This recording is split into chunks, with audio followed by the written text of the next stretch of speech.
Council meeting for February 2022. This evening, Tuesday, the 1st of February 2022 at 7 p.m. I'm chairing the meeting from the Green Joma, and I'm joined by several colleagues in the chamber and other councillors via WebEx. I'm also joined by our Chief Executive, Alison McCullough, and on IT support is Lauren. And also a special welcome this evening to our first full council meeting, and it's Melissa McPhillips, our Democratic Services Manager. You're very welcome, Melissa. Thank you.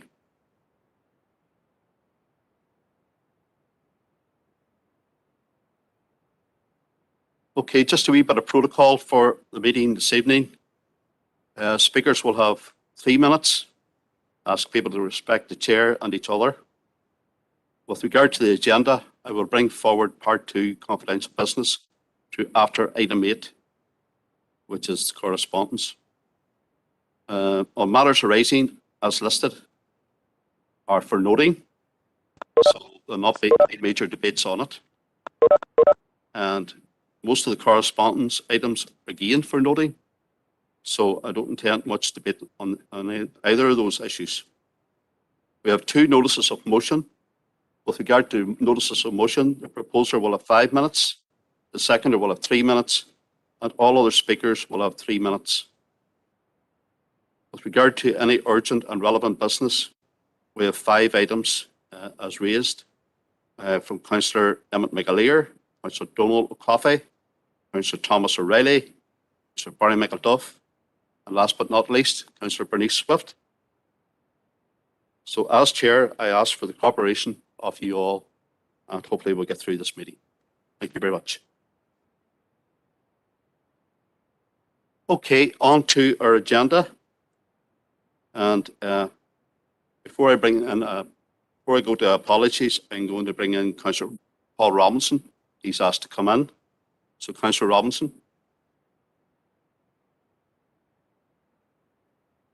And just for noting, we'll be taking the councillors in the chamber first. Councillor Robinson. Thank you, Chair, for letting me in. I would like to congratulate the Clara Valley Rugby Club on winning the All-Ireland Junior Cup on Saturday night past 13-11. It was a great game. I could have went either way. I was down at it. And it was great to go down to the Kingspan Stadium to support the rugby club, which is from there in East area. And I would like to ask for a civic reception for the Clara Valley Rugby team, as this club works with children and youth from all sections of the community. I call on this council to support and in any way they can support them in funding. And I propose this council write to the Community Minister, Department of Community Minister, to assist the club in the development of its grounds and facilities. And there was 14 players from Fermanagh that was playing in the match on Saturday night. So they're all right lot of Fermanagh people in it. So the team was well over half Fermanagh players.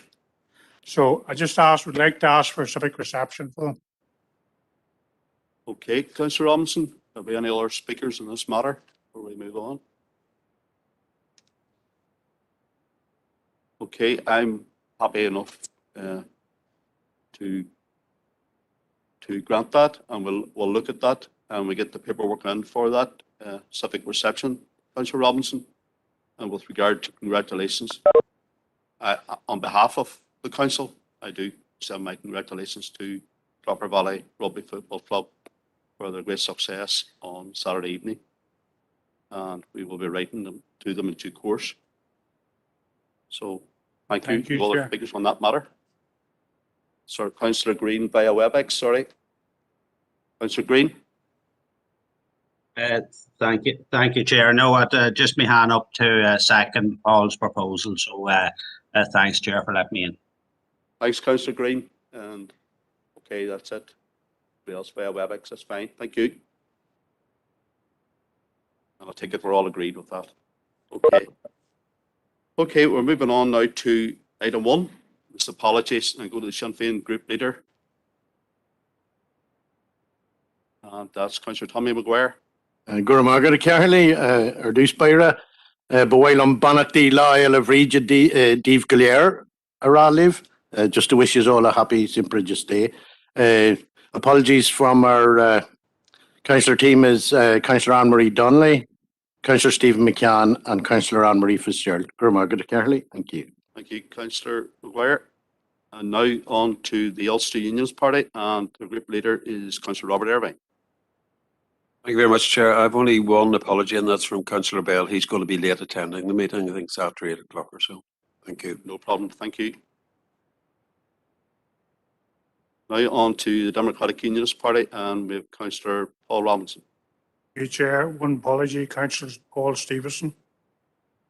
Thank you. Thank you.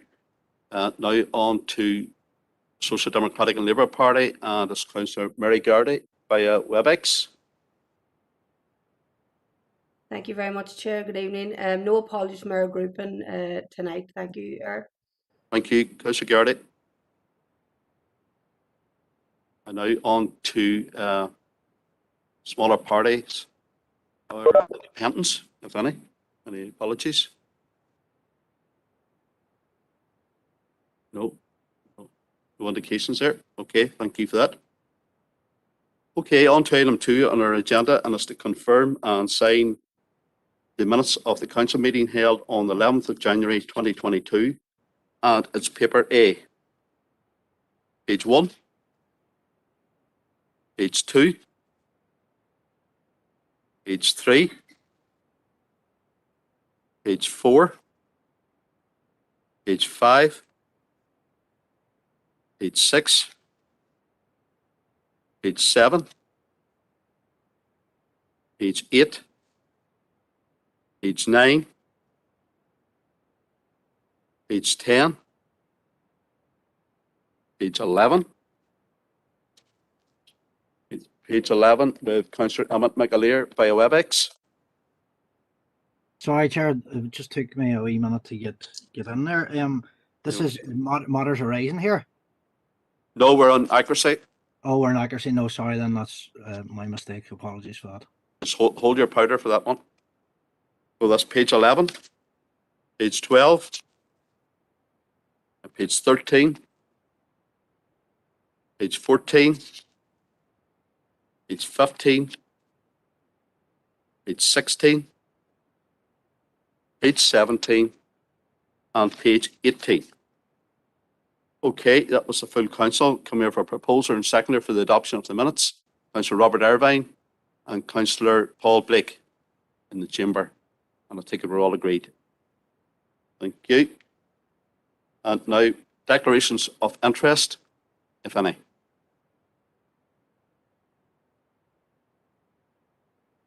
No indications either in the chamber or via WebEx. Okay. And now we're going to matters arising from our meeting held on the 11th of January 2022. Matters arising, page 1, page 2, page 3, page 4, Chief Executive. Chair, just firstly in relation to the second resolution which related to the Council's correspondence around the A5 Western Transport Corridor, we've a response from Minister Mallon in relation to the Council's request that the statutory processes be expedited, and also the instruction to the Divisional Roads Manager to arrange an urgent site meeting, and that is being progressed by the Divisional Roads Manager.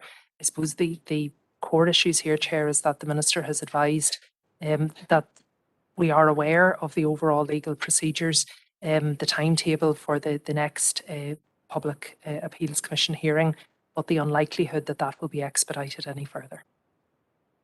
Thank you very much, Chief Executive. And we have a councillor in the chamber wishing to come in on it. Does Councillor Barry Michael Duff? Okay, thank you, Chair. And I'm grateful for the response from Minister Mallon. And it's a hugely important issue. Could hardly be more important, the subject we're discussing. And there's two elements to it. There's the Garvahi site meeting, which Councillor Campbell and Councillor Rainey highlighted the need for at the last meeting, and that was very welcome. My emphasis was on the overall scheme, the overall project, and the letter, the Minister quite rightly says that it's a flagship executive project. It has strategic importance, you know, for economic and road safety and investment and connectivity reasons. That there's great frustration at the ongoing delay. And, you know, the Minister is kind of asking for patience, that you'll appreciate the only way to construction is to go through the statutory processes diligently. Things are happening at pace. I'd love to know a bit more detail to some of these points. And people are very, very exercised about this, and we have a duty then to convey their sentiments.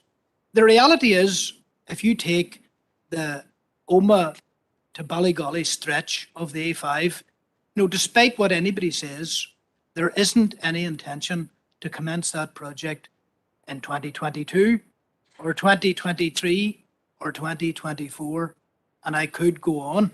So earlier in the evolution of this scheme, way back in February 2016, we had a situation where Phase 1A and Phase 1B were to run concurrently.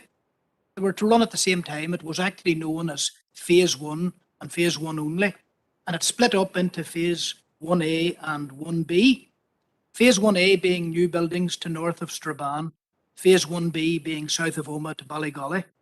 And there's a lot of revision taking place, you know, review of this and review of that. So a lot has happened. So way back in 2012, those projects were listed as running concurrently, but then that changed in 2016, as I understand it.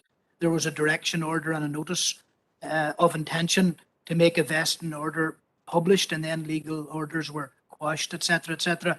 Really what I'm proposing, Chair, is can we write to the Minister and ask to put it back on the table that Phase 1 will have 2 sections of the A5 running simultaneously, concurrently, as soon as possible, without delay, because we can't fool our people.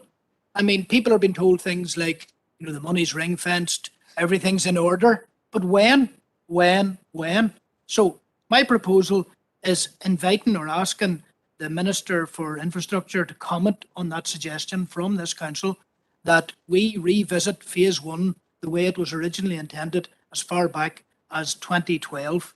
And it's a compelling case that we're making. Thank you, Chair. Thank you very much, Councillor McElduff. And next to come in is Councillor Alan Rainey, MBE.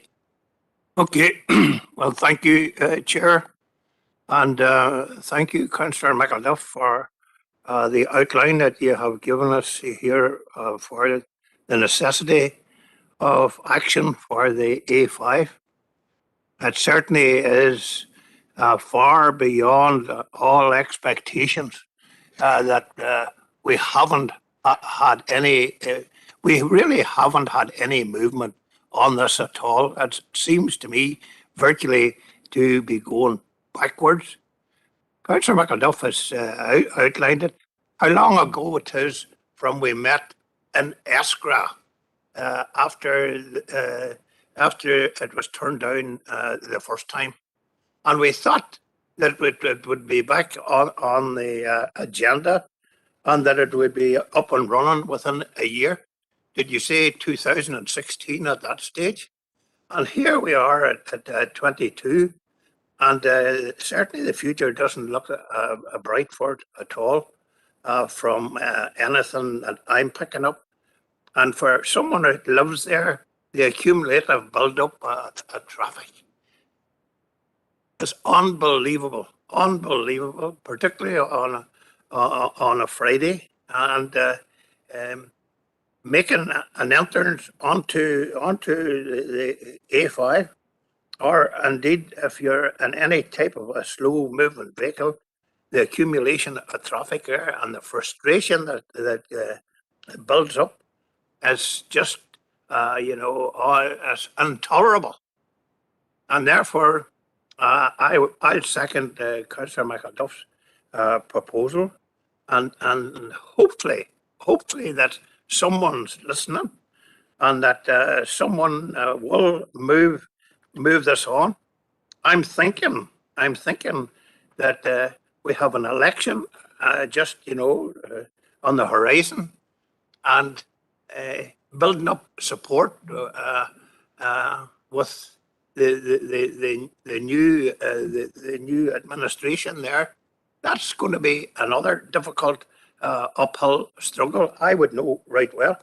So all in all these things, we will want to give this our really full support, and make a case for the people who are living there, who are travelling, and for the parents who have young people,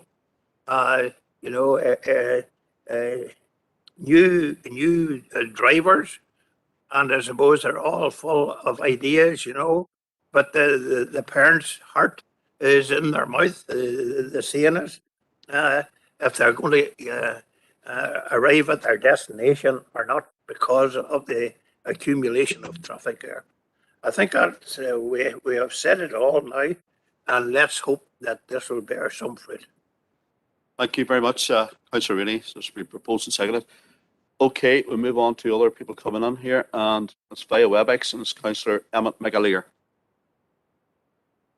Thank you, Chair. No, it's just due to, I suppose, the other correspondence being referenced there under 8.6, the letter from the Minister in relation to the A5, and I'd just like to actually, I'm not going to disagree with what's been said, but what the content of the letter, I think, is quite misleading, because the bottom of the letter, the bottom of the first page, the Minister says that the delays are primarily due to a succession of legal challenges from those opposed to the scheme.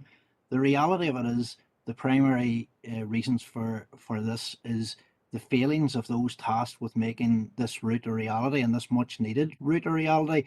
There's been tens of millions of pounds wasted of public funds on consultants who failed to competently do the job they were employed to do. And I think we need to keep hammering that point, because there's been up on £80 million at the last forecast, or the last estimate, £80 million spent, 55 million plus on consultants, and that was probably this time last year we were given those figures. So whatever it is now, I think the Minister needs to take some responsibility, her department needs to take some responsibility, and the fact that she has previously written back to this council saying that they are acceptable fees, what these consultancy firms are charging, is beyond scandalous when we see the failings that we have in our infrastructure, in our schools, in our education, in our health services. It's just not good enough, and it just highlights once again, I suppose, the shambolic nature of Stormont and those who run us, that they're happy enough to foot the bill and let the ratepayers and the taxpayers foot the bill. So I think that needs to be really emphasised once again, Chair. Thank you. Thank you, Councillor McAleer. Okay, there are no other indications being proposed by Councillor Barry McAduff, seconded by Councillor Alan Rainey, MBE, that there's a letter goes off to the Minister again, and we revisit phase 1 of the scheme. It's a long time ago since a lot of us did attend the launch of the scheme in the Stuart Arts Centre. I believe it was, from memory, July 2009. So that's quite a while ago. So it's been proposed and seconded. Are we all agreed? I'm seeing no dissent in the chamber or on WebEx. Okay, thank you. Chief Executive. Yes, thanks, Chair. Also on page 4, item 5.2, correspondence from the Divisional Roads Manager, and this is in relation to the removal of a street light and pole from Abbey Terrace in Fintona. And it's summarised in the correspondence that it was removed due to the loss of electrical supply, but also the fact that it's in an unadopted area, and as such it will not be reinstated. Okay, and in the chamber we have the councillor who raised the issue, and it's Councillor Bert Wilson. Yes, Chair. Yes, maybe that's the excuse to put forward, but at the same time, it is still a health hazard. And also, I would think it's health and safety, in fact. And the claim that the power it wasn't getting to the pole, but that doesn't say that they shouldn't have to repair it. That has been there for a lifetime. That area that they're talking about that is unadopted, that has been like that for the last probably 20 years. And why was it necessary up to just probably 6 months ago or somewhere around that? Why I would not be happy with their response at all. Obviously, they just don't want to do it, but that doesn't say that it's not needed and that it's not a health hazard or a health and safety hazard. Chair, so I don't know if there's anything that we can do further, but I don't feel like on behalf of and I'm sure there's councillor in his area actually, but I happen to be right there, and I don't believe that it should be just dropped. Simple as that. Thank you. Thank you, Councillor Wilson. Councillor Donald Coffey. Thanks, Chair. Yeah, I'm obviously I don't have any direct connection to this, but this is a wider issue. As I said the last day, there is now a policy being enforced that, along with the replacement of lighting, there is actually the removal of a lot of lighting, and there are major concerns around the way that that's leaving areas unlit. And there are health and safety implications, and I think Stormont needs to recognise that this is leaving people vulnerable. And we all know that there's been recent incidences where, people have been attacked, women have been attacked and killed in the south, and we need to make sure that cutbacks are not basically leaving people at risk. Older people may fall over, people with poor sight, younger people, it affects everyone. And I'd be happy enough to propose that we would write back to the Minister. I agree with what Councillor Wilson said there. This is completely unacceptable. It's happening right across our district, along all the housing estates. We're losing lighting on the back areas, and this is having an impact. A lot of people is raising it, and we need to highlight and challenge the department on whether they've conducted a risk assessment on the impact of this cutback to lighting. And the idea that a light has suddenly lost its electrical supply in particular, I think is actually quite laughable if it wasn't so serious. So I don't accept this for a moment. Thank you, Chair. See you coming on there, Councillor Wilson, as the councillor who raised the issue. Come in. You're allowed to speak there, Councillor Wilson. Pardon? Speak there and second that, if you wish. Yeah, Chair, I was going to second that. Yeah, no problem. And we have a couple of councillors coming in via WebEx, and that's Councillor Emmett McAleer.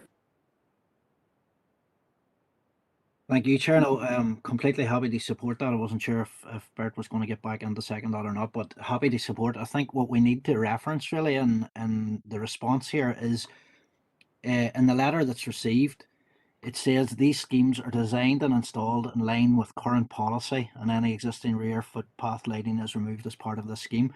I would like to know, under the current policy, what the terms are in terms of, we've spoken about before, rural proofing, and in terms of health and safety, because there's no way, as having spoken to and listened to councillors maybe that are aware of the area and familiar with the area, that this can be deemed as acceptable. And I think the completely dismissive letter that we're getting, basically it's not our problem and we're not going to deal with it. We've taken it away. Surely the cost to remove that was as much, if not greater, than it would have been to repair the fault. So it's not good enough, and I'm glad that we're going back to the department to get that looked at again. Thank you, Chair. Thank you, Councillor McAleer. And next up is Councillor Sean Clark via WebEx. Councillor Clark. Hello. Hello, yeah, come on. Yeah, I want to support everything been said because I'm aware that, in many cases they've just left the lights there. I think it goes back to an issue that said that they were never adopted. A lot of these lights were never actually put on record as being there. So I think that's maybe one of the big problems. Thank you, Chair. Okay, thanks, Councillor Clark. Okay, and we have now back into the chamber with Councillor Adam Gannon. Thank you, Chair. I'm not from the area myself, but listening to the discussion, in reading the letter, it seems to be that Councillor Clark said that it's not adopted. Maybe in any letter that we send, we ask why is it not adopted and suggest that an adoption process is undertaken, if feasible and if possible, because that would surely solve the issue. Thank you, Chair. Thank you, Councillor Gannon, and I'm sure the proposer and seconder agreed to include those comments of both Councillor McAleer and Councillor Gannon into your proposal. You've all heard the proposal and seconder. Are we all agreed? No dissent in the chamber, no dissent via WebEx. Thank you. Chief Executive. Nothing more. So that was page 4, page 5, page 6, page 6, Chief Executive. Yes, thank you, Chair. Just item 6.3 to refer members. We had a query at the last meeting regarding the Centre for Democratic and Environmental Rights Award recognition of the Council.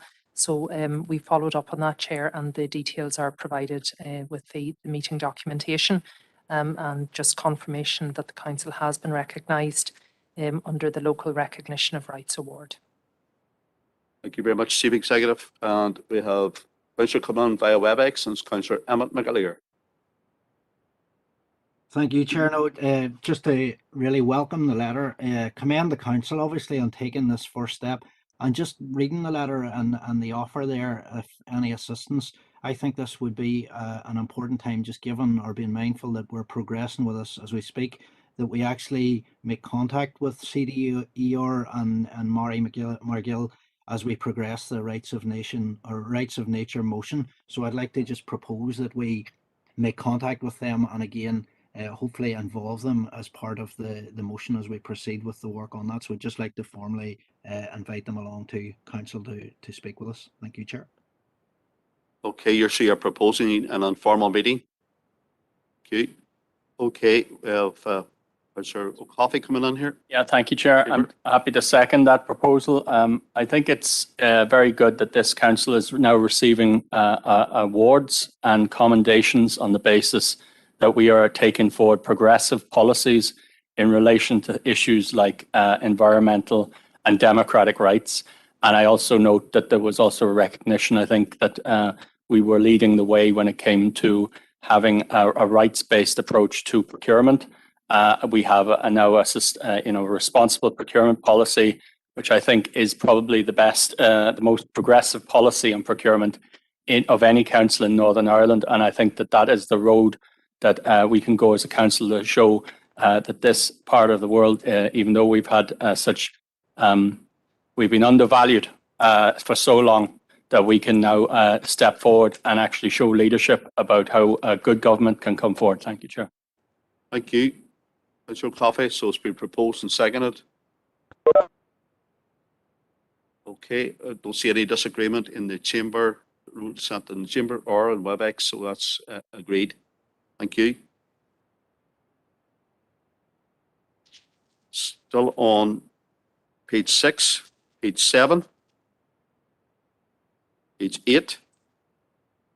Chief Executive, page 8. Chair, page 8, there are a number of resolutions and we've received correspondence in relation to resolution 2 and 3. So I'll maybe just take the second, first of all, Chair, which relates to the neonatal provision at the Western Health and Social, at the Southwest Acute Hospital.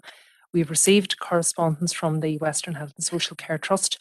Now, it is attached again with your papers, Chair, and the Chief Executive has advised of the situation, I suppose summarising really that there's particular difficulties around recruitment, but I suppose more worryingly, advising that they're not in a position to advise when the core complement of staff and the normal provision around neonatal services will be in place. I might just pause at that point, Chair, because members may wish to comment, and then separately there are a number of items of correspondence for the third resolution. Okay, thank you, Chief Executive.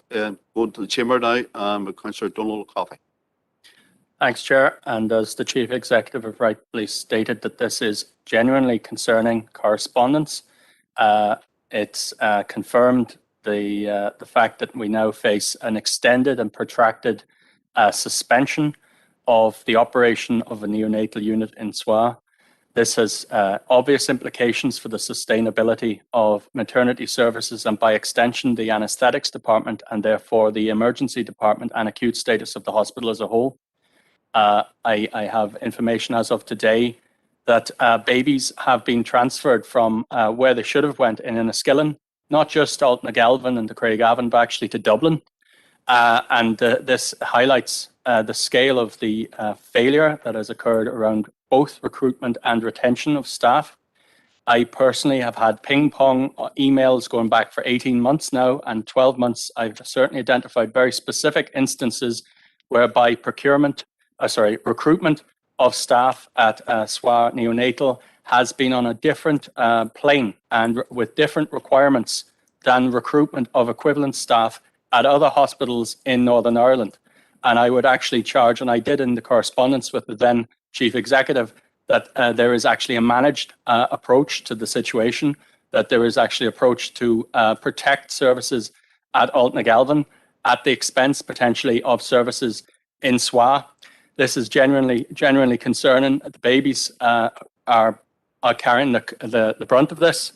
Babies who are premature, sick, neonates are being transported as a result of the failure to both recruit and support the retention of staff.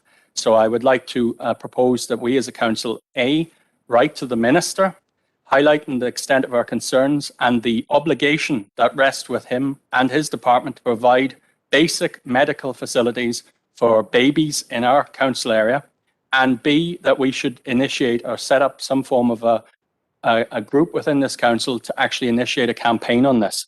I think we need as a council to fight this. If we don't fight this, then what are we doing as a council?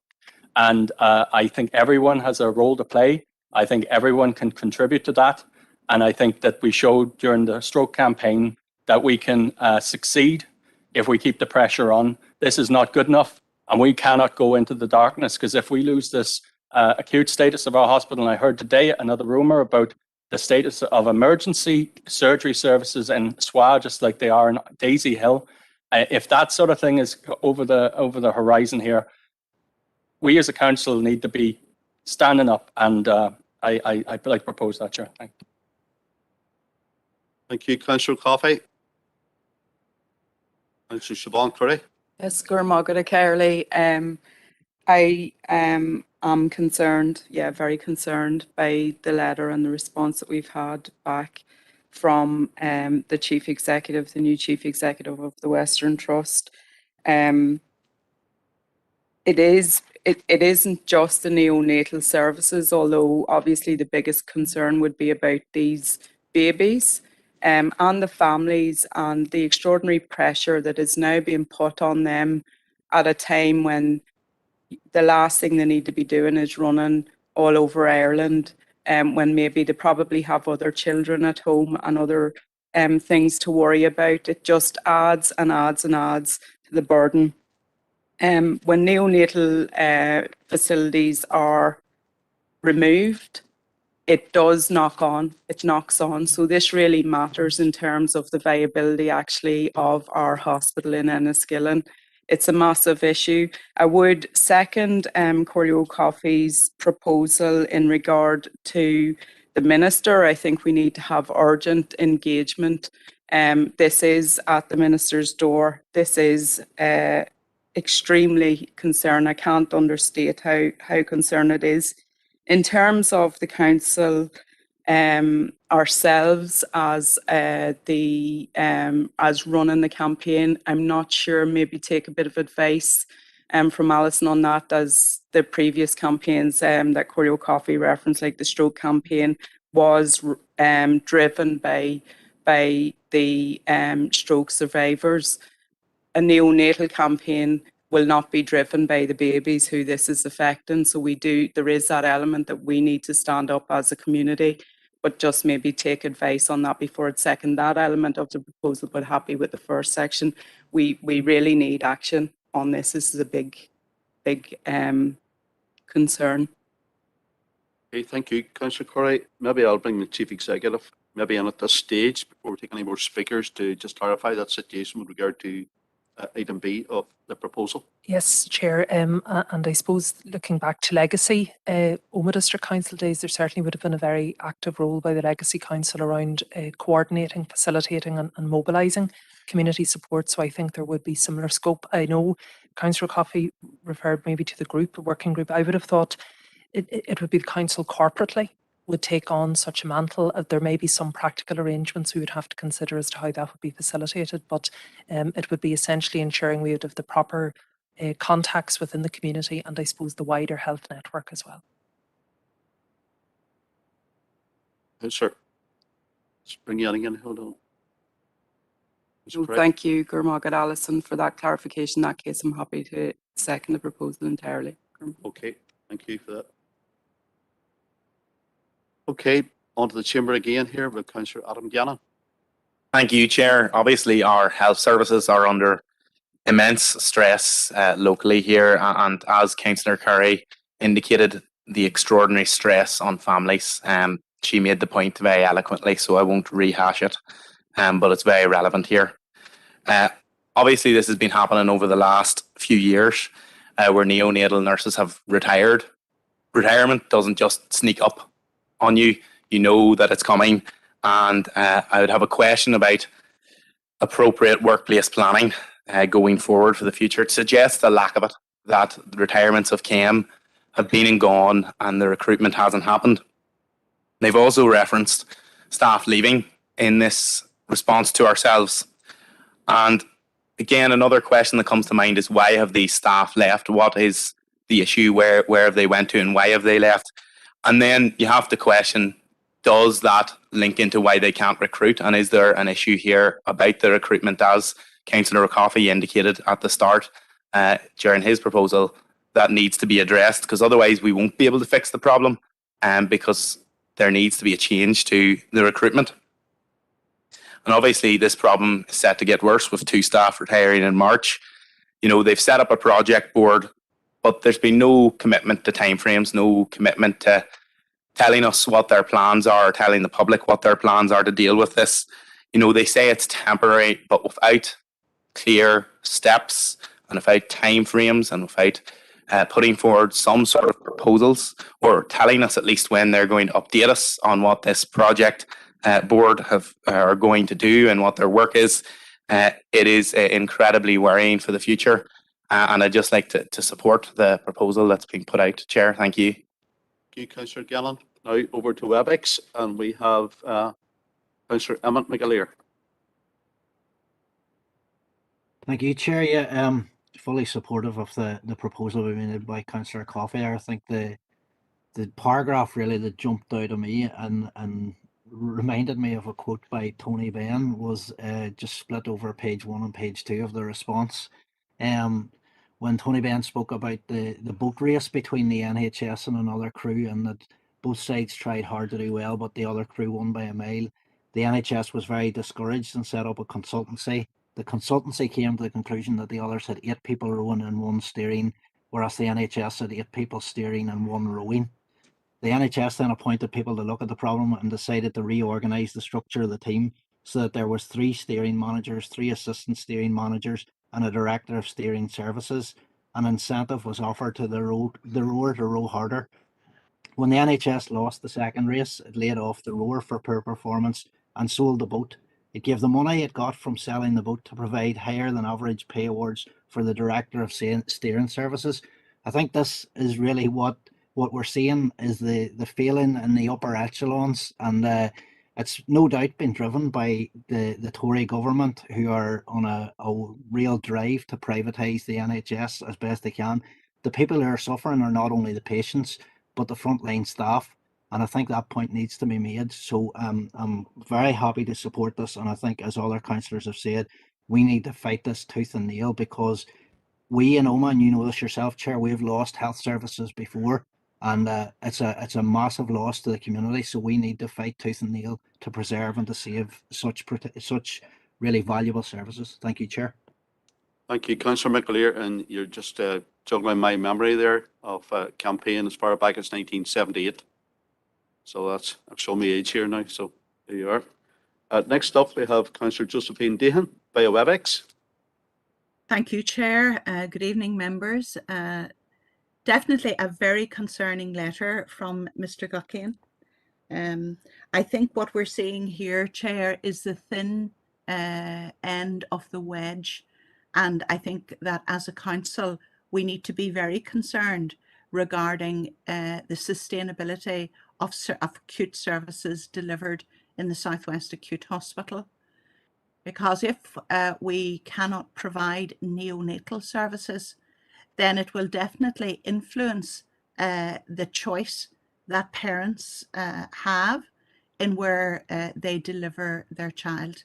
And it will push more mothers towards Altnagelvin and other hospitals like Craigavon rather than the Southwest Acute Hospital. And we already know that maternity services are threatened there. It's hugely disappointing that we are yet again facing services being withdrawn owing to lack of workforce. And for decades, we have been highlighting to the department workforce issues, including workforce issues that exist in primary care. But unfortunately, our pleas have not been heard and have not been responded to. And as a result, the sustainability of our acute services in the Southwest Acute Hospital are acutely threatened. I do recall well the council led a campaign to save acute services in Omagh, but whilst we were not successful in that campaign, we did succeed in acquiring an enhanced local hospital for Omagh, and I'm certain that we wouldn't have that hospital here today had we not engaged in that very active campaign. So I do support the recommendation, Chair. And I also wanted to come in on correspondence 4.3, but I will defer to other members who want to speak on the neonatal unit issue. Thank you, Chair. Yeah, we'll let you in when we come to that correspondence, Councillor Dr. Dehan. Next up, we have Councillor Eamon Keenan via WebEx. Thank you, Chair. Yeah. This letter very concerning. I don't think it's coincidental that about 4 years ago that during the Trust, I think it was the Pathfinder meetings that they had, that part of their plan at that stage was to close a neonatal unit. So it's now, you know, just to give all sorts of excuses about staff and everything else, you know, having to do it. It's just a typical neoliberal strategy of stripping away private services, and the end goal is privatisation. You love that word, Earl, neoliberalism. Unfortunately, I fucking hate it. I think I've heard it before.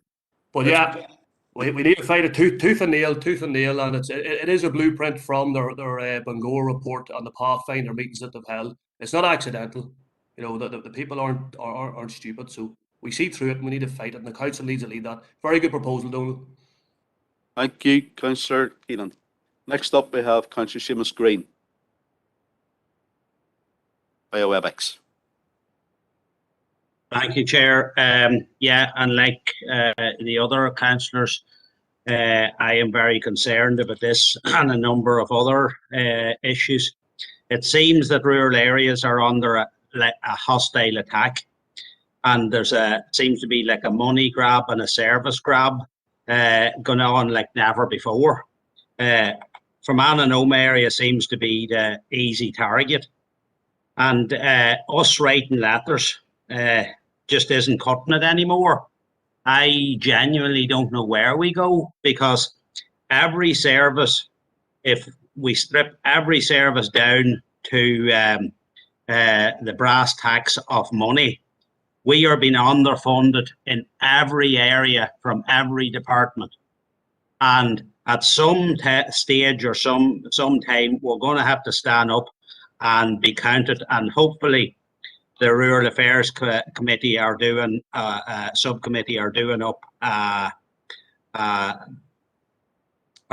plan now to actually get the full facts of just how underfunded we are from every department, and we maybe will be able to go up to Stormont with the actual facts of how we are being treated. But as I say, in every department, we're under hostile attack at the minute, and I'll leave it at that. Thank you very much, Councillor Green, and you're the final speaker on that matter. So you've all heard the proposal by Councillor Donald Coffey, and it's been seconded by Councillor Siobhan Curry. And I don't think there's any disagreement or dissent either in the chamber or on WebEx. So I think that has been agreed. Okay. Chief Executive. Thank you, Chair. So then just in terms of the third resolution on that page, we have 3 items of correspondence, Chair. Firstly, the Minister of Health, which was in response to the Council's previous correspondence about access to GP services. That's largely been superseded by our meeting with Mr. Cassidy and Dr. O'Brien, but just would hope to have that noted, Chair. And then the 2 substantive items are from, again, the Chief Executive of the Western Health and Social Care Trust and the Minister in relation to Lisnaskea Health and Care Centre. A couple of aspects here, Chair. Firstly, a timescale is provided regarding the delivery of the project, and also reference is made to the provision of accommodation for MDT, multidisciplinary teams within the final scope of the project as well. And the Minister's letter, it just confirms the approval of the business case and is aware of our correspondence to the Trust, where we have the more substantive detail. Thank you, Chief Executive, for that. And we have got 3 speakers. Wrong. We've got 3 speakers now via WebEx. And can I first of all, we've covered quite a bit of correspondence there. Can I have a proposer and seconder that they are noted? First of all, Councillor Wilson, seconded by Councillor Robinson. All agreed there. So I'm bringing the speakers in here via WebEx.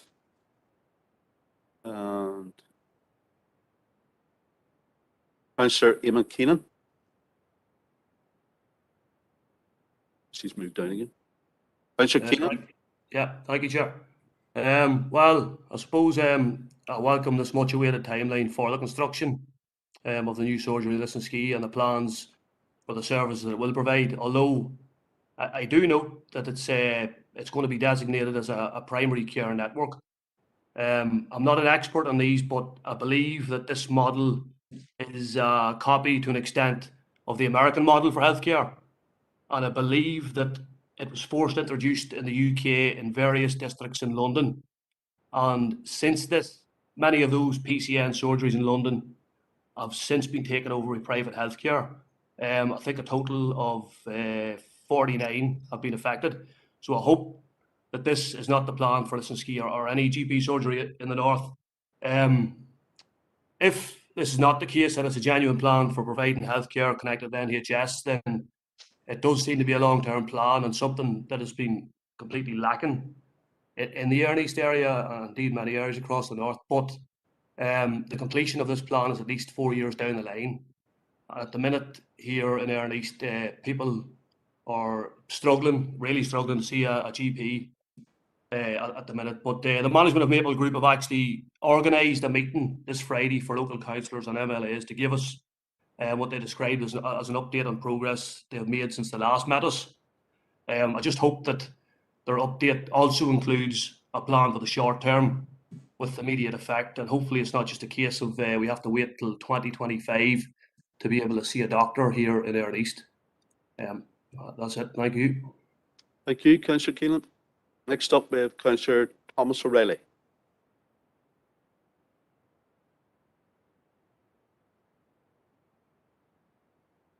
Thank you, Chair. And while I welcome this letter again, and it gives us some indicative time frame as to when we might expect to see something on the ground, I think it's still a case of live long and you might get grass. And this is talking about 25, 26. This is a case where for many years, people in Fermanagh, particularly Fermanagh, did not get a fair share of services. And now, instead of blatantly saying you're not going to get those services, we are talking about services. So we talk about the health centre in Lisnaskea, and every year it keeps some other obstacle comes up and it gets elongated out. We talk about the southern bypass and it continues to go through another process. We talk about the A5 and it goes through another process, but still nothing appears on the ground, and still people suffer and don't have the access that they should have to the services. This has a knock-on effect, Chairman, as you well know, to where people question whether they should settle and take up jobs. And we see that through our previous item where we can't get neonatal nurses. This is part of that whole knock-on of lack of services, Chair, and we continue to write to these departments looking for the proper allocation of services, but we're still falling so well short. It is good to see that they have included the various items into the design of this, like the MDT teams provision, but unless we're actually seeing some progress on the start date sooner than 25, 26, an awful lot of people are going to have to travel so many hours, so many miles to access their services, and that is going to be at the detriment of them. So, Chair, while it is good to see some timeline, we are very unhappy that it's still so far out of reach to the ordinary citizen. Thank you. Thank you, Councillor Riley. Back into the chamber now, we have Councillor Donald Coffey.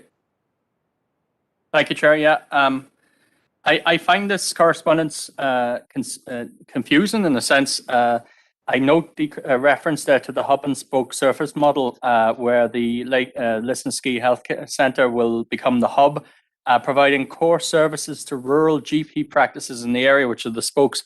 That would be obviously a good system, but the reality is the opposite of that, really.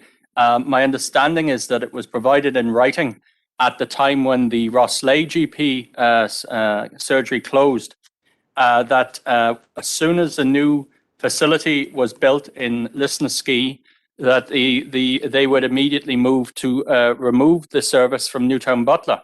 So I think that far from this being the hub and spokes, it'll just be the hub, and the spokes will, like Rosslea, we will now see the same sort of exclusion from basic access to primary healthcare services to another community. And again, it highlights, I think, the failure to take on vested interests in particular.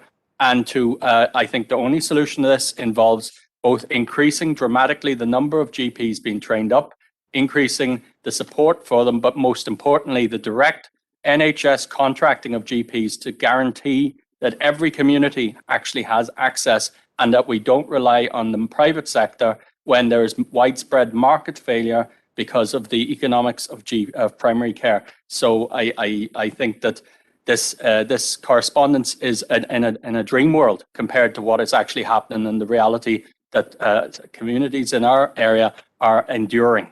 Thank you, Chair. Thank you very much, Councillor Coffey. And back into the chamber again. Now we have Councillor Victor Warnington. Thank you, Chair. Well, certainly I welcome the correspondence, but as has already been stated, the actual timetable is quite long, and where we're not going to see any progression or a spade on the site, so to speak, to at least 2023. Like GP services in Nairn East has been under a lot of pressure, and no more so than the Maple practice in Lisnaskea has been under a lot of pressure with increased numbers, with a building that's not fit for purpose. And as Councillor Keenan alluded to, we have a meeting with them on Friday again. What I'm hearing on the ground is that things are still not good in that area, but we'll address that hopefully in the meeting with them on Friday. As for GPs, we know that there is a serious shortage out there of GPs. can we speed the recruitment of GPs up? With great difficulty, I would think. We know that the new hospital in the northwest will hopefully aid that to a degree, but again, we're still looking at a few years down the line before we start seeing anything happening really on the ground. Thanks, Chair. Thank you, Ms. Warrington. I'm going to bring the Chief Executive into about an issue now. Chair, just very briefly, and not to interrupt, but just to advise, we've been alerted by some members that apparently an obscenity may have been uttered by a member on the remote platform. So just to advise, certainly we were unaware at this end, but we're investigating that. So just to note that, Chair, and thank members for highlighting that for bringing that to my attention. Thank you, Chief Executive, and I remind members of their behaviour, whether in the chamber or outside it. Thank you. Next up, and it's via WebEx, and it's Councillor Seamus Green. Thank you, Chair. Well, this has been a long time coming, and I am actually reluctant to criticise this, and for once, I'm going to welcome this. I think it's a major step forward. I know it's 2025, first quarter 2025-26 that it will be open. I would say that's a reasonable enough estimate if it's got started now for a finish date. So I'm going to welcome this, and I'm glad that it finally has got to this stage. I believe a new facility will attract new doctors to it, which will be another major boost to the Ayrn East area. So for once in my life, I'm actually going to be positive on this and welcome it. So I'll leave it at that. I don't want to get a headache or anything or get dizzy for being optimistic. Thank you, Councillor Green, for your positivity in this issue. Next up, we have Councillor Dr. Josephine Dehan via WebEx. Thank you, Chair. I'm not too sure what happened with the technology, but I think I was unmuted to speak and then suddenly I was muted again. However, that's not important, Chair. What is important? Go ahead. Thank you. What is important is this letter that we've had in relation to the Lisnaskea health and care development and the hub and spoke arrangement. And while that in itself is to be welcomed, I have some concerns. First of all, the delay in getting that facility on the ground. And my council colleagues on the Western Local Commissioning Group will know that that item has been on the agenda for in excess of a decade. And now we're informed of this outline business case approval that we're looking at the facility being commissioned and opened in 25-26. And the letter states that it will include provision for multidisciplinary teams. Chair, that is way too late. There needs to be interim measures put in place to secure additional accommodation at the existing Lisnaskea site or elsewhere to accommodate multidisciplinary teams. Chair, when we met with Dr. O'Brien and Mr. Cassidy, we were assured that the Southwest GP Federation area would be provided with multidisciplinary teams.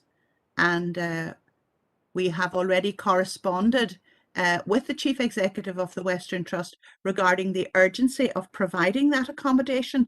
We want to be able to hit the ground running once we have approval for the establishment of multidisciplinary teams. In fact, part of that letter is concerning because this facility will provide not only primary care services, but also community care services, trust-based, and they will be in the Lisnaskea Health Centre, and according to this letter, will fall under the umbrella of trust services and not multidisciplinary team services. So I would like to propose, Chair, that we write back to Mr. Guckian expressing our ongoing concerns regarding the delay in providing accommodation to the multidisciplinary teams and asking him to immediately implement measures that will ensure we have the accommodation for those team members once we have MDT approval. Thank you, Chair. Thank you, Councillor Dehan. Next up via WebEx, and the last speaker on this issue, it is Councillor Garvin McPhillips. Thank you very much, Chair. And before I move on, I'll second Councillor Dehan's proposal there, please. I have to agree largely with the previous speakers on the Lissansky Health Centre, my fellow Ernest councillors. I will say it is great to finally see a timeline of the works, albeit quite a long bit away. But for me, I do hold out the hope that this, as the correspondence states, will deliver on that timeline. So just add my support and welcoming the letter. Thank you, Chair. Thank you very much, Councillor McPhillips. It's been quite a long debate there. Some different views cast there. However, there has been a proposal made by Councillor Dr. Josephine Dehan that we write to the Chief Executive of Western Health Social Care Trust, Mr. Guckian, and that has been seconded by Councillor Garvin McPhillips. Are we all agreed? Not seeing any dissent in the chamber or via WebEx. I think I'll just hold on. Councillor Keenan's hand has just went up via WebEx. No, I fully agree with Councillor Dehan's proposal, but I just like to, I might have, I was sort of got an issue close to my heart. I might have uttered an obscenity, and I do apologise for that. There, it wasn't intentional. Well, that's why when I was notified of it, I just wanted to make everyone aware, whether they're in the chamber or outside it, Yeah. to mind their behaviour. So thank you for your apology. Okay. Thank you. Okay, and we're all agreed on that proposal and seconder.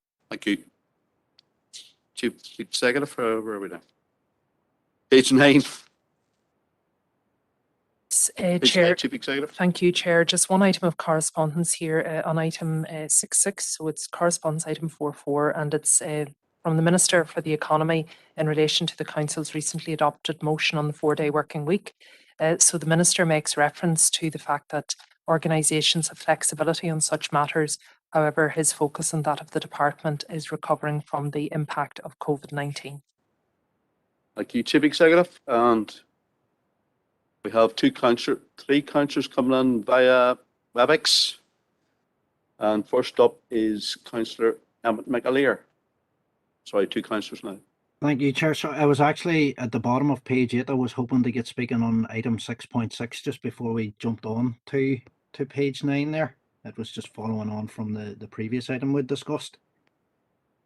Okay, we'll bring you in on that. Go ahead, Councillor McAleer. Thank you, Chair. No, I'm not sure just if people are aware, because this was something that was issued really through a PR company as opposed to through the department. But earlier today there was an announcement from the Dalradian's PR company, quite shockingly, in the light of the many questions and issues raised by not just this council but Mid-Ulster District Council and Derry City and Strabane District Council in relation to a proposal to grant further prospecting licences, MPLA 1 and 2, which are replacing now DG1 and DG2, which expired back in the 31st of December 2019. So this company's been working in the area for a number of years without permissions from the department, but today seemingly their PR company announced that those permissions have been granted. I just want to put on record that such action by the department is completely reckless, given that Dalradian has an extremely controversial planning application before the planning department. The action by DFE in granting new licences for the same area as covered by the existing planning application actually compromises the planning process by sending such a positive signal to the company. Furthermore, it is wrong that this council that has the responsibility for monitoring and enforcement was left to hear of the DFE decision from the PR company for the mining company. So I propose that the council write to DFE once again, seeking clarification of today's statement and objecting to the proposal, and asking the department to reconsider the proposal. And I have a number of questions that I would like raised as part of that communication. I want to know how many objections were received against the renewal of these licenses and how they were considered. What were the factors which decided in favour of the renewal? What consideration was given to the human rights of the people who live in the affected areas? And how were the issues raised in the BBC Spotlight programme of the 26th of October 2021 considered?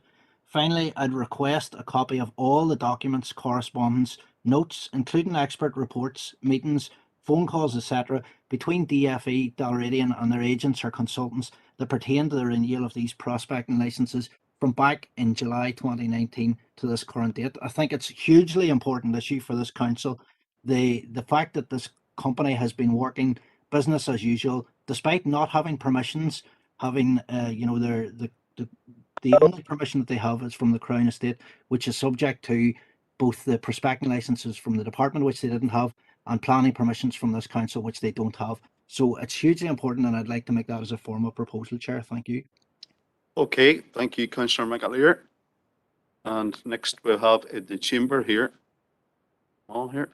is Councillor Donald Coffey.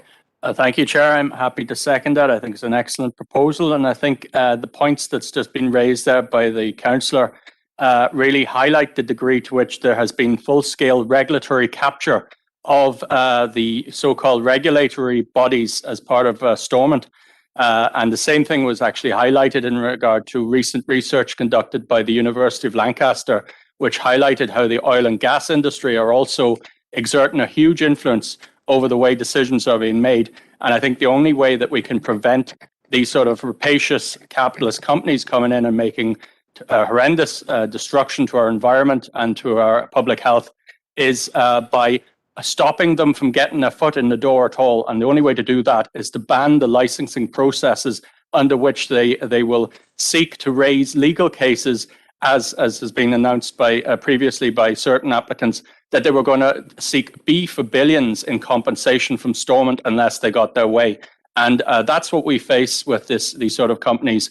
We shouldn't be giving them licenses to start off with, and the whole process around it needs to be open to the public so that there's full accountability and knowledge of who's making the decisions and on what basis. Thank you, Chair. Thank you, Councillor Coffey. And on in the chamber again here, we have Councillor Victor Warnington. Thank you, Chair. I think the use of the word reckless is a bit of an exaggeration. I would very much doubt that there's been anything as far-fetched has happened in that. I will go back to, and I know that this will not go in favour with Councillor McAleer, but I still struggle to find that Dalradian, the company, the size and with their background, are continually flaunting rules and regulations as he's saying. I would suggest that if Councillor McAleer wants to ask those questions, that he asks them as an individual, as a councillor for that area, if they're so worrying. I wonder if everybody in the Greencastle area is so worried about them. But one thing I will say, that our group in the Ulster Unionist Party will not be supporting this proposal. Thank you. Thank you, Councillor Warrington. Can I just remind councillors in the chamber and outside it that the chat function is for technical issues only. Just remind you of all that. Okay, we have councillors coming on via WebEx, and I know Councillor McCaffrey has been there for quite a while. He was probably going to raise the next issue. Councillor Chris McCaffrey, the Vice Chair of the Council. Gurmulgut, Kylie, thank you, Chair. And yes, just on the next item on page 9, just in relation to the letter back from the Minister for... We'll come back to you, Councillor McCaffrey, if that's what it is. We'll deal with this first issue. That's fine, thank you, Chair. Councillor Keenan, are you on the same issue as Councillor McAleer and O'Coffey? Yes, I am. Yeah. Fully support Emmett's proposal and Donald's contribution. Victor's input there on the size of the company, would mean that there wouldn't be breaking rules. Well, very nonsensical. Some of the biggest crooks and companies in the world are the biggest crooks. But I think Victor, he seems to think it's just Emmett that's against us mining. Maybe he should Councillor Keenan, be I want aware to of visit your up to the language. GPO in Greencastle. There's a very, very large anti-mining community and up there, and Emmett is representing those people. So for Victor to continuously write it off as Emmett running on a single, his hobby horse issue as been described, he's representing this community and he's every right to. So I'd just like to put that in record. Yeah, just be mindful of your language when you're explaining something. Yeah. Thank you. Okay, we're going to Councillor Maguire. Sorry, you're in on the chamber now. So Councillor Tommy Maguire. Guramagan to Carly. Just a question on the issue. Obviously, the councillor has raised an issue that the rest of us members are unaware of. And in his recommendations there, I think he did make reference to the planning permissions that may come before this council. Just if I could get some guidance from the chief executive, we as members of the planning committee need to declare an interest at this stage. Thank you, Councillor Maguire, chief executive. I think the issue here, Chair, actually is because of the breadth of the proposal, it may be permitted development and associated rights, which would actually come before the council corporately. It wouldn't just be limited to the planning committee members. There are obviously a number of actions identified, but certainly in the past, members have been made provision to allow themselves to determine applications that would come in front of themselves, so would either not comment or not comment in detail. If members would wish to declare interest, they could, but I think in this case, should there be any applications, they will come to all 40 members. That clarifies the situation for you. Okay, with regard to this issue, there hasn't been a proposal made by Councillor McAleer and seconded by Councillor O'Coffey. And there were several proposals outlined in the one proposal, actually, several parts of it. So are we all agreed? Oh, okay, I'm seeing dissent in the chamber, and I'm assuming outside it as well. So we will go to a vote. And a recorded vote has been requested. So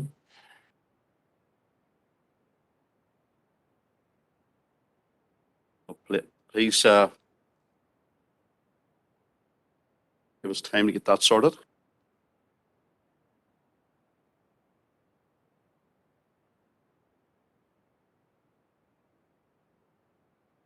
Okay, you should see your button on there, especially in the chamber anyway. So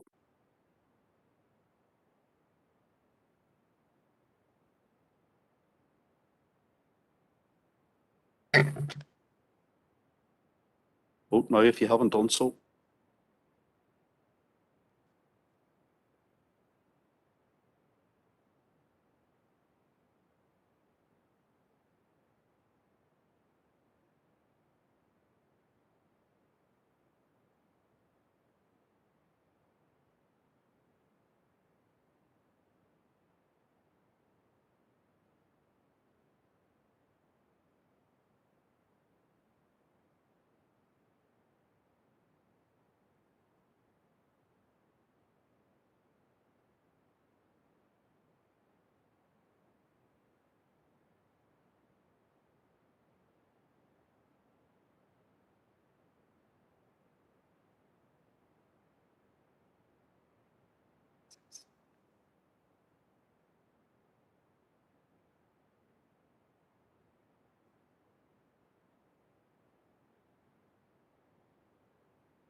Okay, bringing Chief Executive in to announce the result of the vote. Thank you, Chair. There were a total of 18 votes for, 15 votes against, and 1 abstention. So the proposal is carried, Chair. Thank you for that, Chief Executive.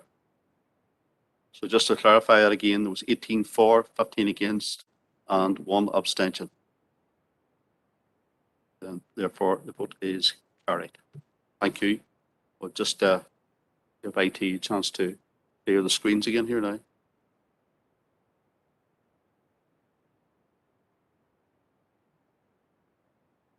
Can Councillor McAleer and Keenan lower your hands, please? Councillor Keenan. Thank you.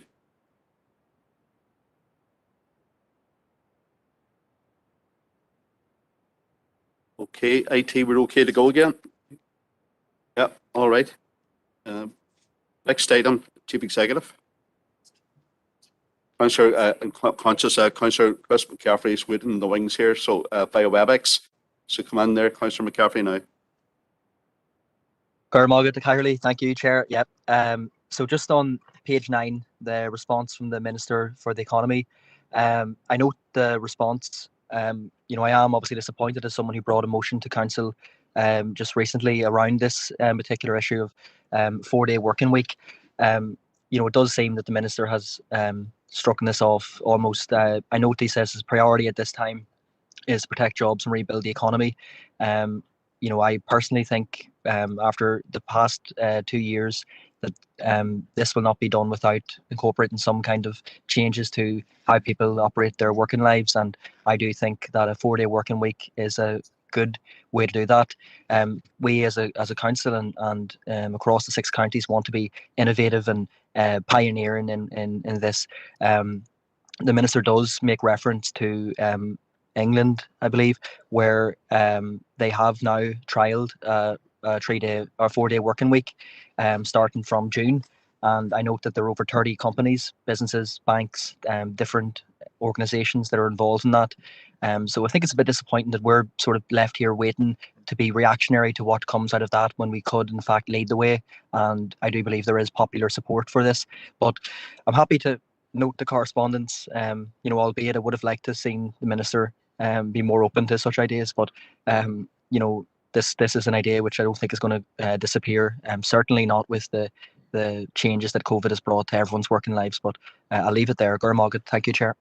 Thank you for that, Councillor McCaffrey. You proposed to note. Have a seconder to note the correspondence? Councillor Robert Irvine. Okay, and now we're going via WebEx again, and Councillor Emmett McAleer.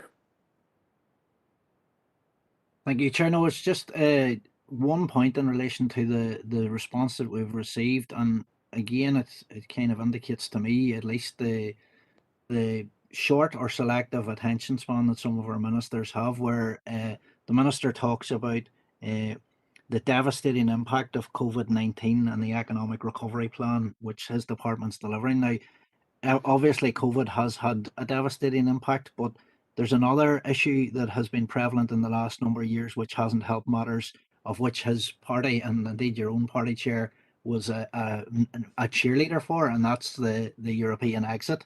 So I think he should be quite a bit more forthcoming, maybe, in acknowledging the impact and indeed the financial impact that that's had on many businesses and many industries across the country as well. So just to make that point, Chair, thank you. Okay, you're entitled to your opinion, Councillor McAleer, as always. Thank you. Any other councillors want to come in? No. Okay. So that's been proposed and seconded for noting. Okay, we're still on page 9, page 10, page 11, page 11, Chief Executive. Councillor Swift. Councillor Swift via WebEx.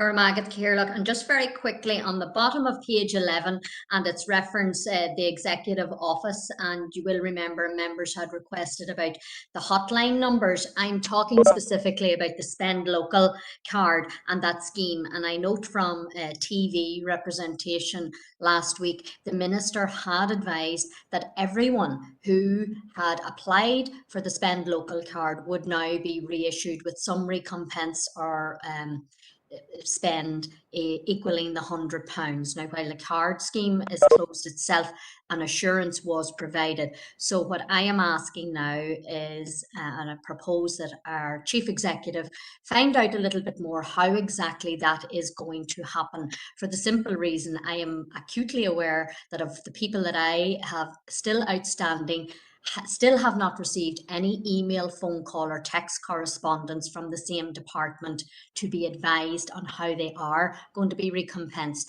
So I would like that matter cleared up once and for all, because of the people who didn't receive. It has been very disappointing, and I have 5 people remaining, and that's not to suggest it was a very small figure. Everybody else got sorted, which was up to 30 people. So 5 left, and I'd like them all resolved. Gurmagat. So in actual fact, you're actually proposing that we send a letter to the Minister to investigate these issues again? Yes, ask Alison if we can obtain the assurance of how exactly they are going to go about that, so that we can assure our citizens of the same, that they will receive correspondence or a cheque in the post will solve it all. Guramagat. Thank you. I think that's quite clear there. Have we got a seconder? Councillor Green has indicated he's the seconder of that. Okay. Thank you. Yeah, thanks, Chair. Yeah, I'd like to second that, and also just if there can be a time scale, I believe Bernice's point is very relevant there. No, but this has been a statement is issued, but no details whatsoever has been issued with it, and nobody knows whether other people has been contacted or not. So nobody knows whether, what is the process? Is there an email coming? Is there a telephone call? What it is? So yeah, as long as that's all incorporated in it, I second it, and very good proposal. Yeah. Thank you very much. Councillor John Coyle via WebEx. Thank you, Chair. No, I fully support what Councillor Swift has proposed. I have a number of constituents still awaiting. It seems that no details had been announced, supposedly that it may be paid into bank accounts, but in the application process for the cards, none of those details were asked for, and I would like full understanding of how the department is going to give the people that have not received their cards, what way are they going to be in contact? Will it be by post? Will it be email or phone call? Because obviously you just can't pick account numbers out of the sky, and people need to know. As I presume it'll need to be done by the end of March 2022 in this financial year, or they won't get it at all, and we need a time scale. Thank you. Thank you, Councillor Coyle, and I'm certain that all 40 councillors probably have the same issues to deal with. Okay, next up, and it's via WebEx, and it's Councillor Dr. Josephine Dahan. Well, thank you, Chair, and I just had indicated to second Councillor Swift's proposal, but I'm happy to support. I think it's an excellent proposal. We do need clarity and we do need fairness. So happy to support, Chair. Thank you. Thank you, Councillor Dahan. And okay, it's been proposed and seconded that we write back to the Minister to clarify the details as outlined by Councillor Swift and seconded by Councillor Green and supported. We're all in favour? No dissent in the chamber and no dissent by WebEx. Thank you for that. So on to page 12. Page 12, Chief Executive. Yes, Chair, just item 12.4 to refer members to correspondence, which is item 4.5 in your pack, from the Department for Infrastructure, and this is in relation to the Council submissions on the All-Ireland Strategic Rail Review. Just so, in other words, Chair, the Minister's office is welcoming the Council's interest and committing to an ongoing engagement. As requested, Chair, we did follow up with our neighbouring councils. Given the deadline for the consultation, many had actually made their responses, but they were all very, essentially saying the same thing, all very complimentary around the Northwest provision. And in terms of our own corporate response, we also reflected the potential for a presentation by the consultancy team with our working group with Donegal County Council. So I think there will be an opportunity for further responses, but just to confirm, we did follow up with our partner councils. Okay, thanks for that, Chief Executive. You councillors wanting to speak in the matter? First up, with Councillor Bert Wilson in the chamber. Yes, Chair. Well, as one of the, probably maybe the only ones in here that went to school by rail, I would have thought that, yes, we mentioned the A5 earlier, and obviously there's a lack of money or intention or whatever way you want to put it. Would we not be better going down the line of trying to get someone done? But as one who lives out in the country and knows the track of the old rail, like from Bundoran Junction round Oma and all the rest, there has been dwellings built now on where the previous track had been. There are farmyards on them. A lot of the earthwork has been moved as well. And even in Oma town, there would have to be some kind of a bypass done there, because previously it was in where the town existed at this minute in time. And it's just a query, and a thought that would we be better do someone or whatever, and because you might get one done in the immediate future, but you're definitely not, I think, going to get the finance for both of them. And I thought, yes, the train never should have been off. It was a very good way of moving freight and all the rest. But that's the way that it is at this minute in time. And I would have grave doubts as to if we're going to get two means of travel built in the near future. So just my thoughts. Thank you. Thank you, Councillor Wilson.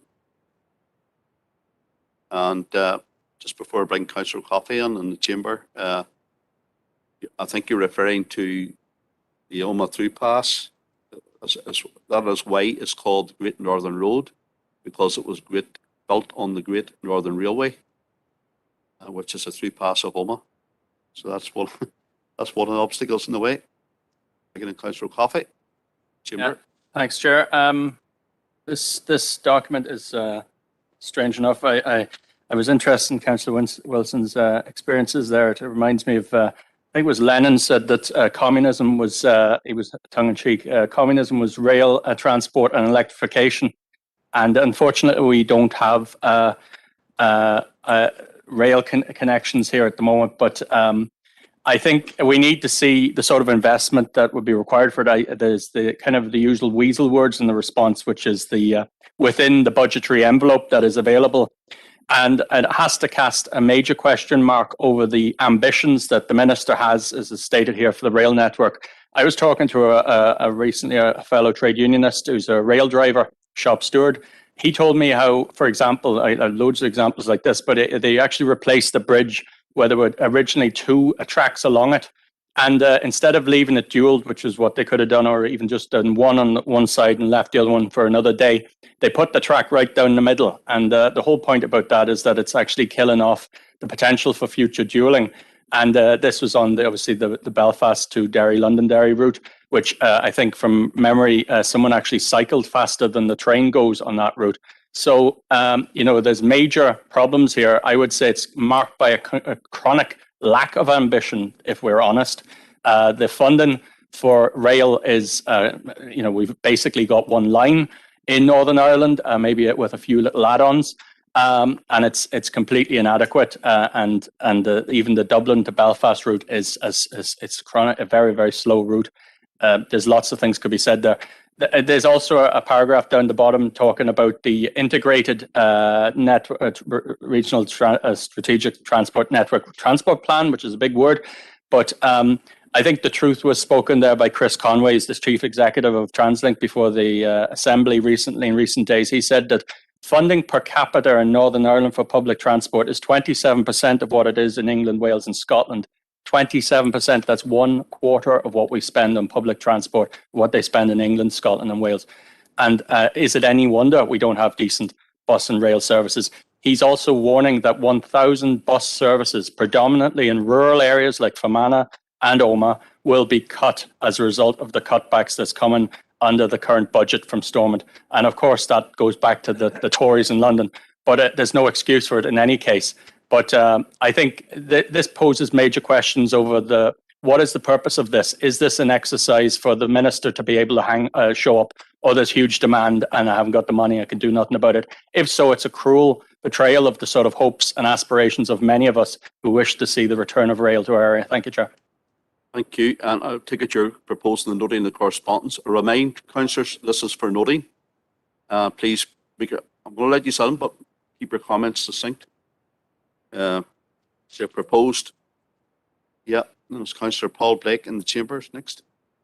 Thanks for that, Chair. I'm happy to second the noting of this report. A wee bit different than Councillor O'Coffey. I very much welcome this because I think it is actually a very highly ambitious plans by Minister Mallon and her counterpart Minister Ryan in the South actually come up with an all island strategic review into rail that would be very much welcomed, I think, in this district and long overdue. So for me, it's very welcomed and glad to see some ambition coming into play, and also welcome at the very bottom paragraph where she says that the views of Fermanagh and Omagh District Council will be fully considered. So thanks for that.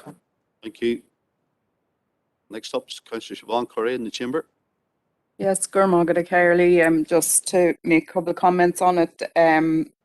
I would love to see this coming, it would open up the west, the whole west of Ireland, I think, and particularly that the northwest area that we sit in. It'd be great, and I hope it does come, but I am inclined to think that this is the minister using a bit of smoke and mirrors, as has been the case when she talks about funding envelopes. And I think actually the biggest word in the whole document is around the Regional Strategic Transport Network Transport Plan, which is a mouthful, which will set out priorities for our investment, and priorities being the main word here. And we're seeing it time and time again from this department and this minister, the lack of priorities and the lack of prioritisation of funding in the West. We've seen it with the water service. We've met recently with NI Water, 0.6% of the budget coming to our council area. We don't have 1 inch of dual carriageway in Fermanagh at all, not 1 inch of it. Our bus network, which is referenced here, and considering that we've been hearing that is going to be cut back, some areas in our council district get 1 bus a week if they're lucky, 1 bus in and 1 bus out. And for people trying to get to work, trying to get to school, people who are having to attend maybe interviews or things like that, who are left stranded or thumbing on the side of the road, we're still in that era. If you don't have a car, if you can't fuel your car, and where that leaves us then in terms of what we want to do to play our part in taking action on climate change and reducing our own emissions, our hands are being tied, and it's because of the lack of priorities, I would say, of the minister and this department. I'm looking forward to hearing more about the strategic rail review. I know that probably everybody in this chamber took part in that individually as well. At least I'd like to hope that's the case. But I also would like to hear more about more investment in our road, rail, interurban limited bus stop network. I'd like to hear more about actually rural transport and rural public transport. And we know that has been facing difficulties as well. Park and ride through to 2035. Some of the services we have would be seen by many modern countries as being out of date in 1935. So those are the comments I'd like to make. We need to actually see prioritisation, and we've spoke about it several times here tonight about how we are discriminated against. That's what's happening. And I just like to actually see not letters talking about lack of funding. We all know that that's an issue across all departments. If we had a drinking game for every time this minister mentions lack of funding, we'd all be drunk or mugget. Thank you for that, Councillor Curry.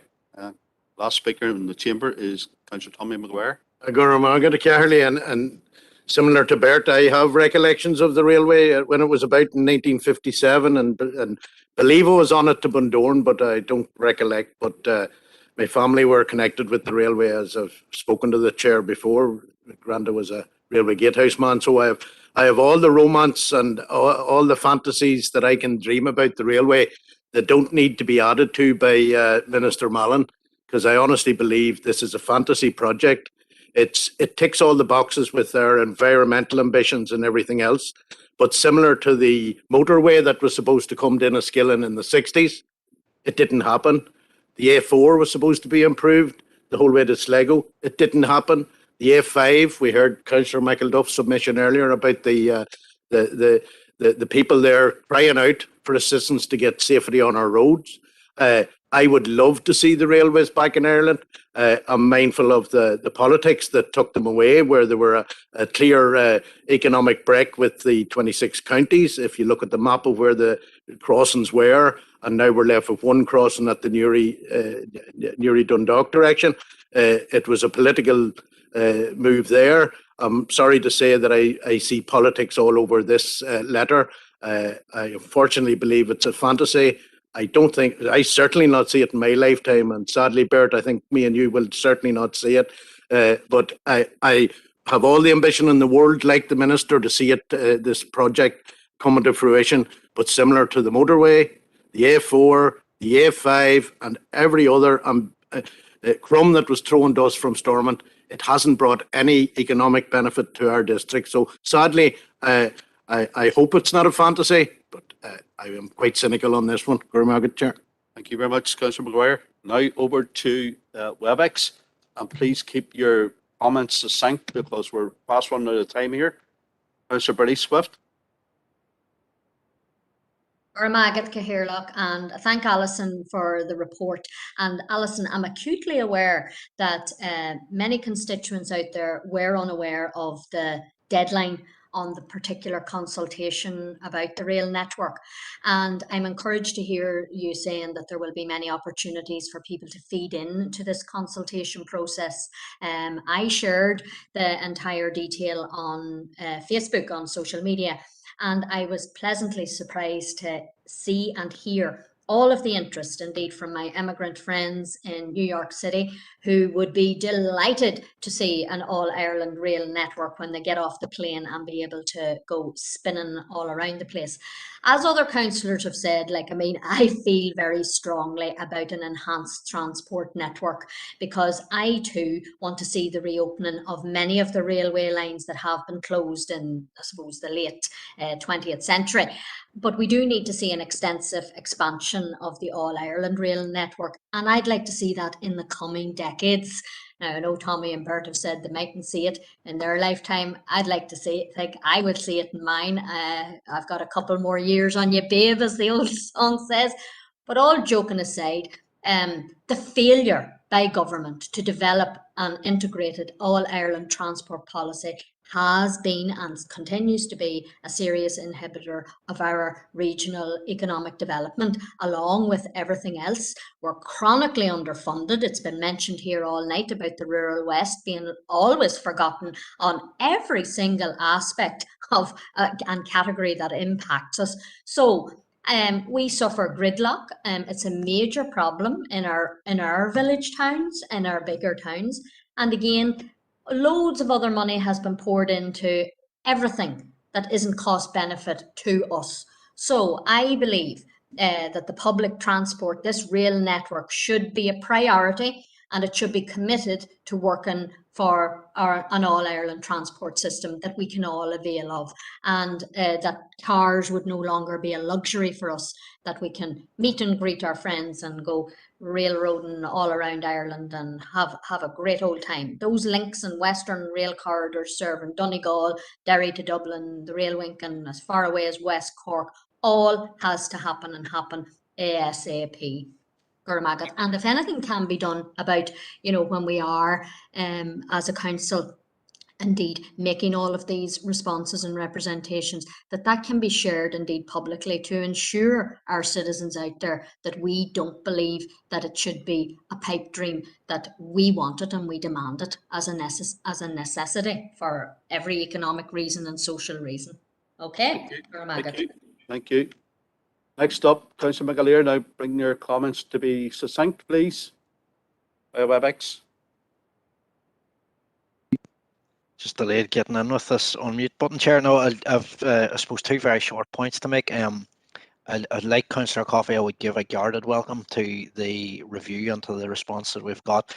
I think action on restoring the rail network for the West is long overdue, and indeed in my own DEA, when we used to have, again before my time now, and it's interesting hearing other councillors speak on it, stations or stops in Barra and Carrickmore and Finton and 6 Mile Cross, and I'm sure there's others, I think Dromore maybe and Trillick as well were stops, into Omagh and on to Donegal and Derry, which unfortunately the reality, as Councillor Maguire says, was destroyed by the old Stormont regime, and that's, I suppose it's unfortunate. In retrospect, probably people would see it as a criminal action here, but I just have to highlight with respect to Councillor Wilson, in terms of the contrast he's drawn between the proposal on the A5 and the proposal on reintroducing rail to the area.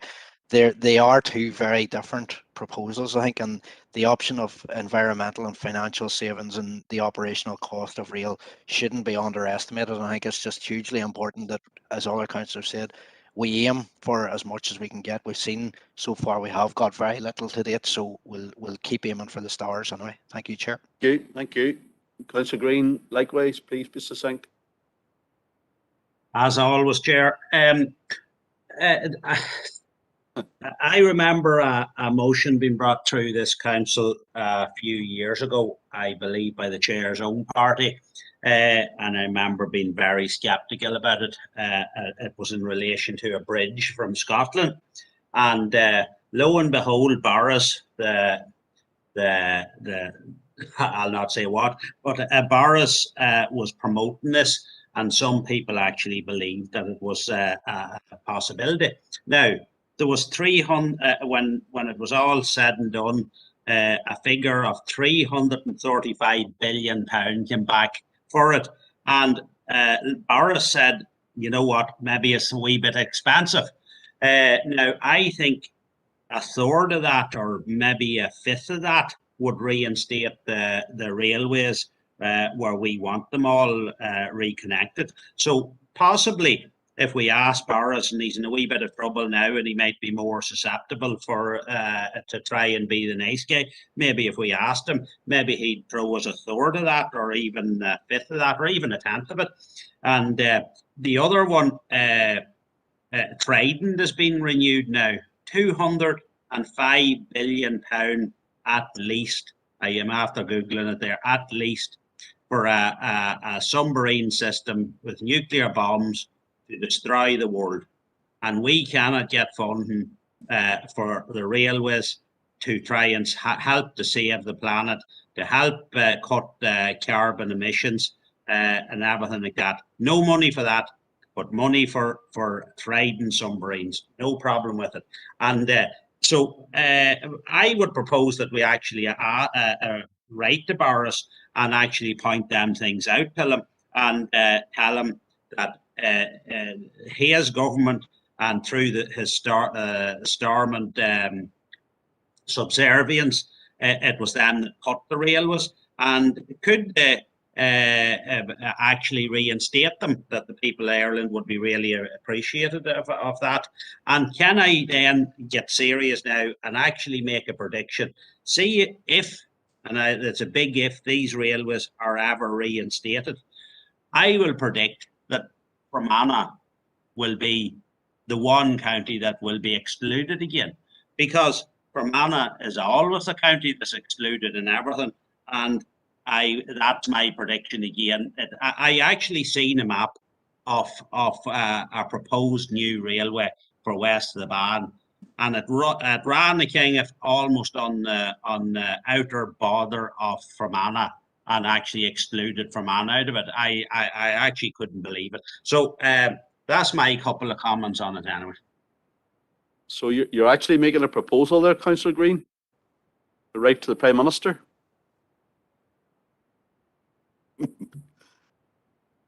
Well, we'll discount that one then. We'll note your comments.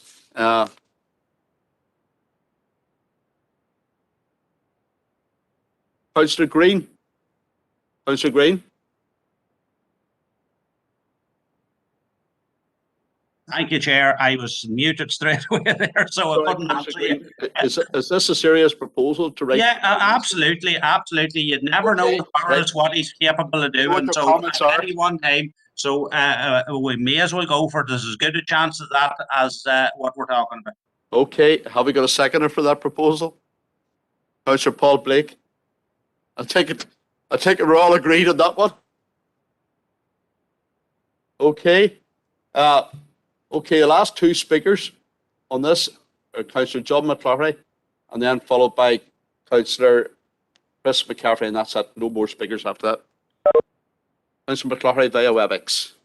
Thank you, Chair. Obviously, as a big rugby fan, congratulations to Clocker Valley on their massive win of the All-Ireland Junior Cup at the weekend. Hugely disappointed a few years back when the 2023 Rugby World Cup wasn't coming to Ireland. And the reason for that was the lack of infrastructure. And a prime example of that is that our three airports, none of them have rail connections. The infrastructure for our railways is extremely poor. And whilst people are talking about reinstating the railway lines, the technology for placing railway lines, the mono lines, we need to look at this totally differently, I think. I think we need to look at how we can do it in a more modern way, which will improve it for the better, rather than trying to keep upgrading the current system, which is totally inadequate for most people. When I go to football matches in Belfast, my son comes to them on train. My father-in-law, when he goes to Belfast for hospital appointments, he simply walks to the train station and he gets off the train at Belfast City Hospital and he's inside in a few minutes. Those are things which aren't available to us out in the West. And as Councillor Green has touched upon, those people who are experts in railways have looked at it and seen it's not financially viable to actually bring it to Fermanagh. They go down through Ballyshannon, head across to Letterkenny, and then up to Londonderry, and then they go up the far side, and Fermanagh is going to be a mist. I'd also like to point out that we hear about Stormont having brought the railways down, but the boycott Belfast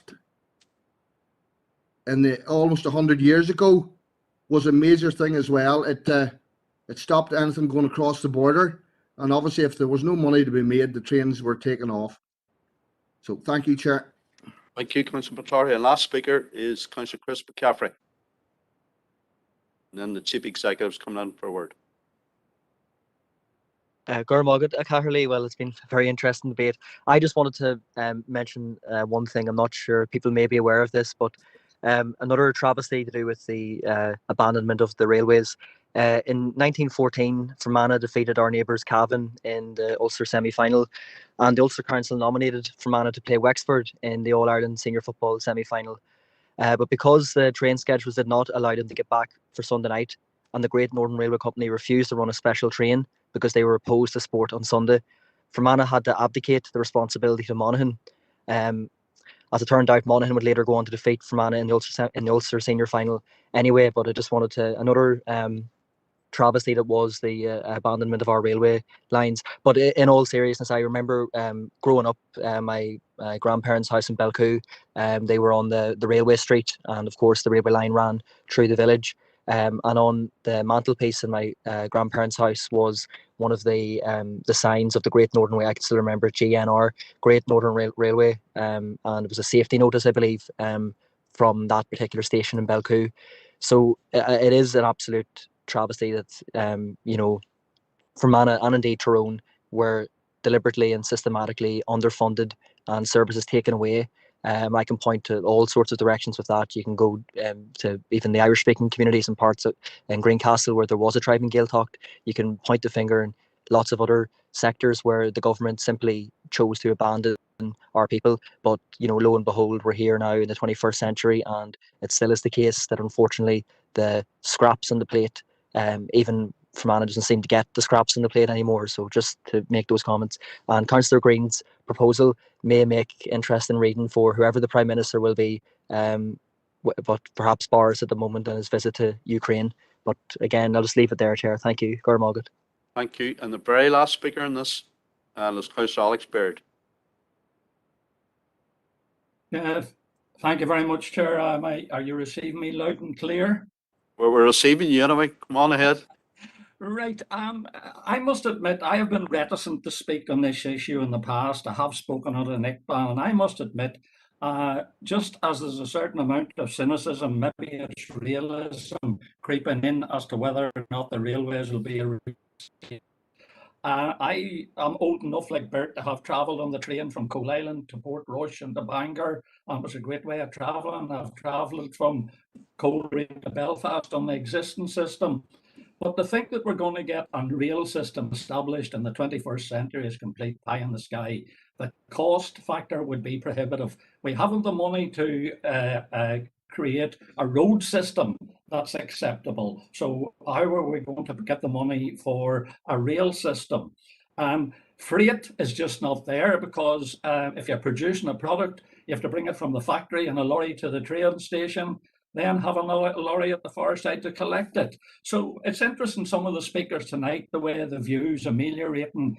I suppose in many ways it's interesting that those who refer to themselves as socialists are the strongest proponents for rail travel. But someone once said that the trouble with socialism that you eventually run out of other people's money. Now, maybe that makes me a neoliberal by quoting that. I'm not sure, Chairman. But I would love to see a rail system being re-established, but I just don't see it happening. I think the money could be spent more productively in the road system that we have. Thank you, Chair. Thank you, Councillor Baird, for those wise comments. I suppose just to close, I'm going to bring a Chief Executive in now, but just to close that off, I just want to reflect. I was there the day that the railway station, the railway closed in Omagh in February 1965, as my late father was a signal man on the railway from I was 14 to the day it closed, and I was the youngest child along with my father at that particular day, and I just, believe it or not, I vaguely remember it, and it was a sad day it happened. But anyway, our Chief Executive. Oh, thank you, Chair. Just a suggestion, and I know it's been referenced maybe in a number of members' comments. Our understanding is this initial piece of work was to canvass opinion, and members may wish to write back to the Minister to actually clarify what are the next steps and the timeline. And in addition, reference is made in the letter, as Councillor Curry mentioned, to the Regional Strategic Network Transport Plan. My understanding is they were due to be published in the autumn for consultation.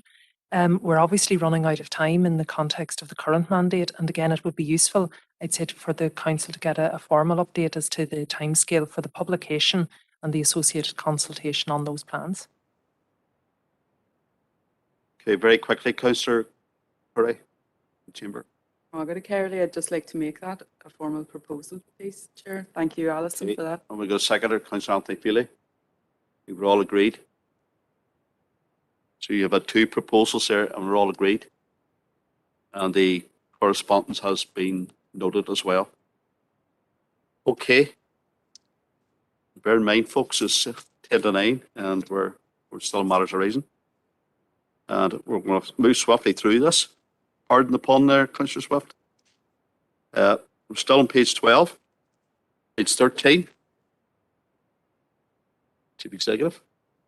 Yes, Chair, just in relation to the motion, so the actual, I suppose, resolutions on page 15, but the public inquiry into Northern Ireland's handling of care home residents, we have two items of correspondence. Firstly, from the Minister of Finance's office, noting receipt of the correspondence.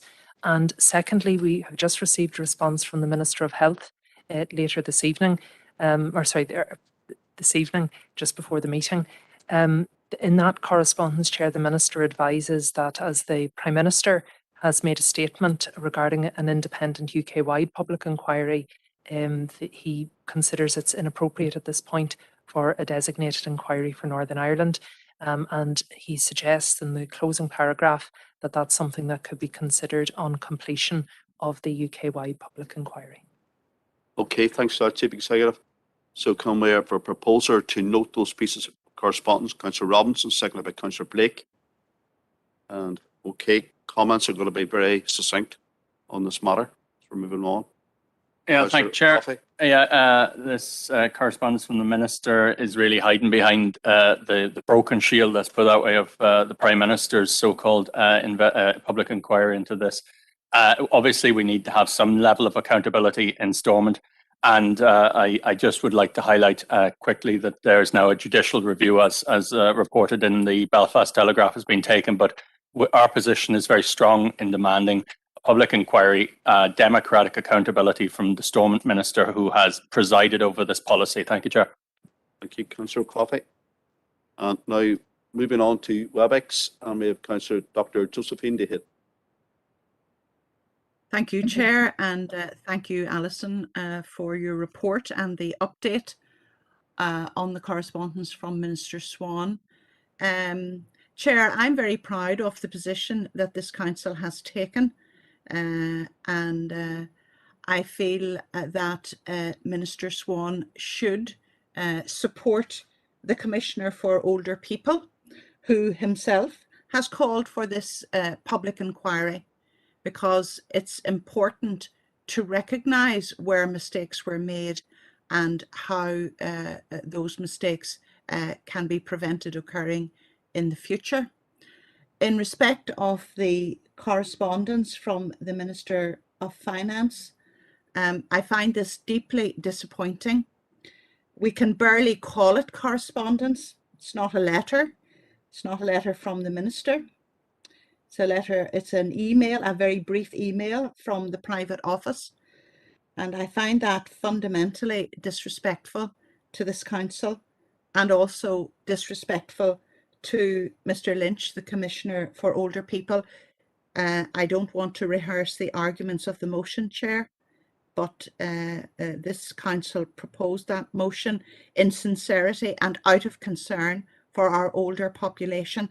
And the situation which pertains in the UK generally is not applicable directly to the decisions taken by our Stormont executive, and we need answers in that respect. So just to record my disappointment at the correspondence, and at least the Minister for Finance, Mr. Murphy, did actually read the correspondence.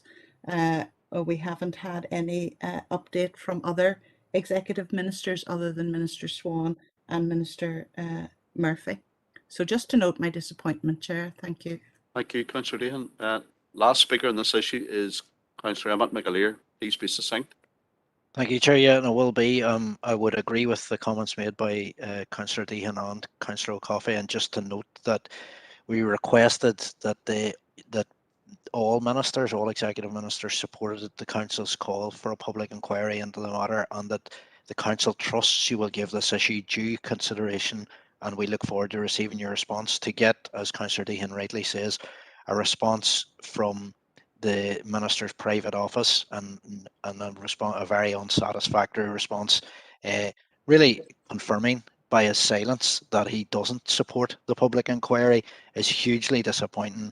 As Councillor Dehan rightly says, we're still waiting on the other ministers to respond to this, but this is something that we really need to push forward on. Again, it's been a complete scandal what has happened, and I'm thankful that the council has passed a motion. I look forward to seeing it actually come into fruition now. Thank you, Chair.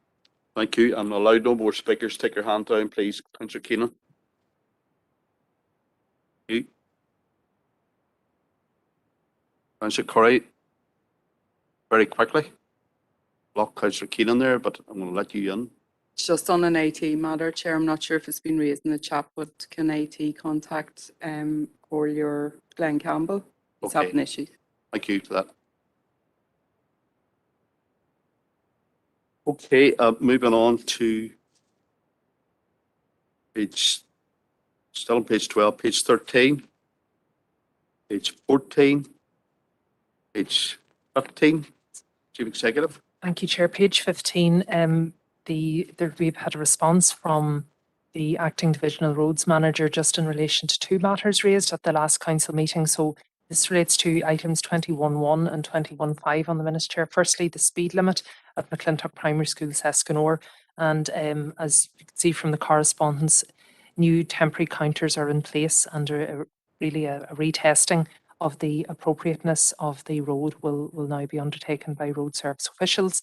And the second item then, Chair, was around the resurfacing section of the Long Line Road. And unfortunately, reference is made to the backlog of work and no indication is given as to when the repairs will be undertaken. Okay, thank you very much for that, Chief Executive. And bringing Councillor Rennie, Alan Rennie, MBE, and first, can you propose the noting first of all, Councillor Rennie?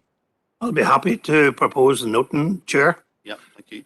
And I also want to say on behalf of the headmaster there, Sam Dennison, he wishes to acknowledge the response from DFI and say thank you to the council for raising this issue to have a vehicle counter and a speed check to consider a 20-mile-an-hour zone there on the Clocher Homer Road.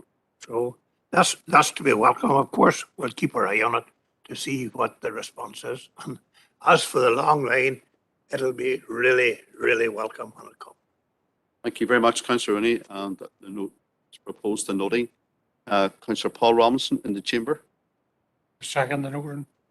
Second, the correspondence, and via WebEx we have Councillor Mark Buchanan. Yeah, thank you, Chair. You got a seconder there. Just happy to support them pieces of correspondence. Thank you. No problem, Councillor Buchanan. Thank you. Okay, and continuing on, that's page 15, page 16. Page 16, Chief Executive. Thanks, Chair. Page 16, item 21.3, just response from TransLink in relation to the Council's representations, really about reinstating the normal frequency of the bus services. And that's it's included in your other correspondence folder, Chair, but as you'll see, the intention is to reinstate the full pre-Omicron timetables from the 14th of February. Okay, thank you for that, Chief Executive. Into the chamber, please. Councillor O'Coffey. Yeah, I'm happy to propose to note that, but I just want to highlight the critical word there, which is pre-Omicron as opposed to pre-COVID timetable, because obviously there has been a fairly marked diminution in service provision in the initial period of COVID, and it has not been recovered since then. So while it is good that we recover some degree of services, there have been services lost in this council area as a result of the COVID lockdown and so on. So it's still work to be done there. Thanks, Chair. Thank you. And now over to WebEx, and we have Councillor Keith Elliott. Yes, thanks, Chair. I'd just like to second that and welcome what's in the letter. Thanks. Thank you very much. Okay, that's page 17, page 18. Okay, thanks everyone for your patience getting through all that there. So just take a wee while.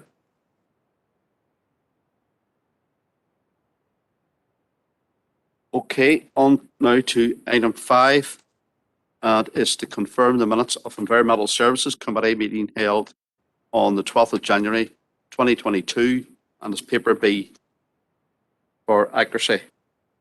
Page 1, page 2, page 3, page 4, page 5, page 6, page 7, page 8, page 9, page 10, and page 11. I go to the chair of the committee, Councillor Mark Buchanan, to propose the adoption. Okay, you proposed by signalling. I'll be a seconder. Councillor Robinson, all agreed? Thank you. On to item 6, and it's to confirm the minutes of the Regeneration and Community Committee meeting held on 18th of January 2022, and it's paper C for accuracy.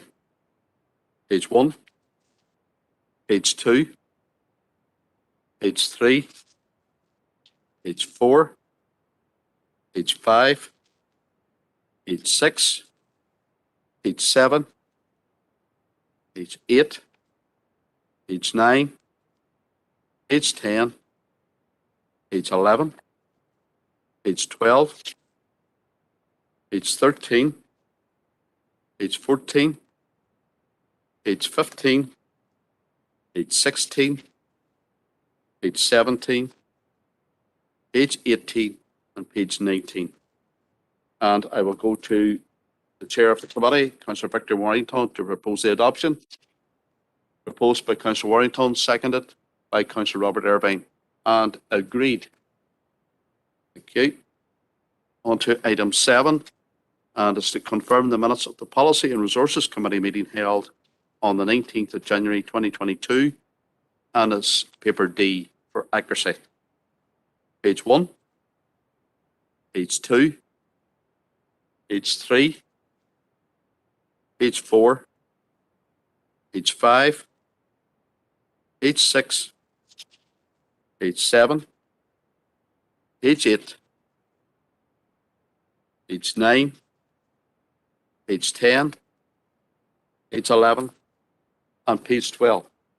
Now go to the chair of the Policy and Resources Committee to propose the adoption, Councillor Howard Thornton. Propose, Chair. And seconded by Councillor Alan Rainey, MBE.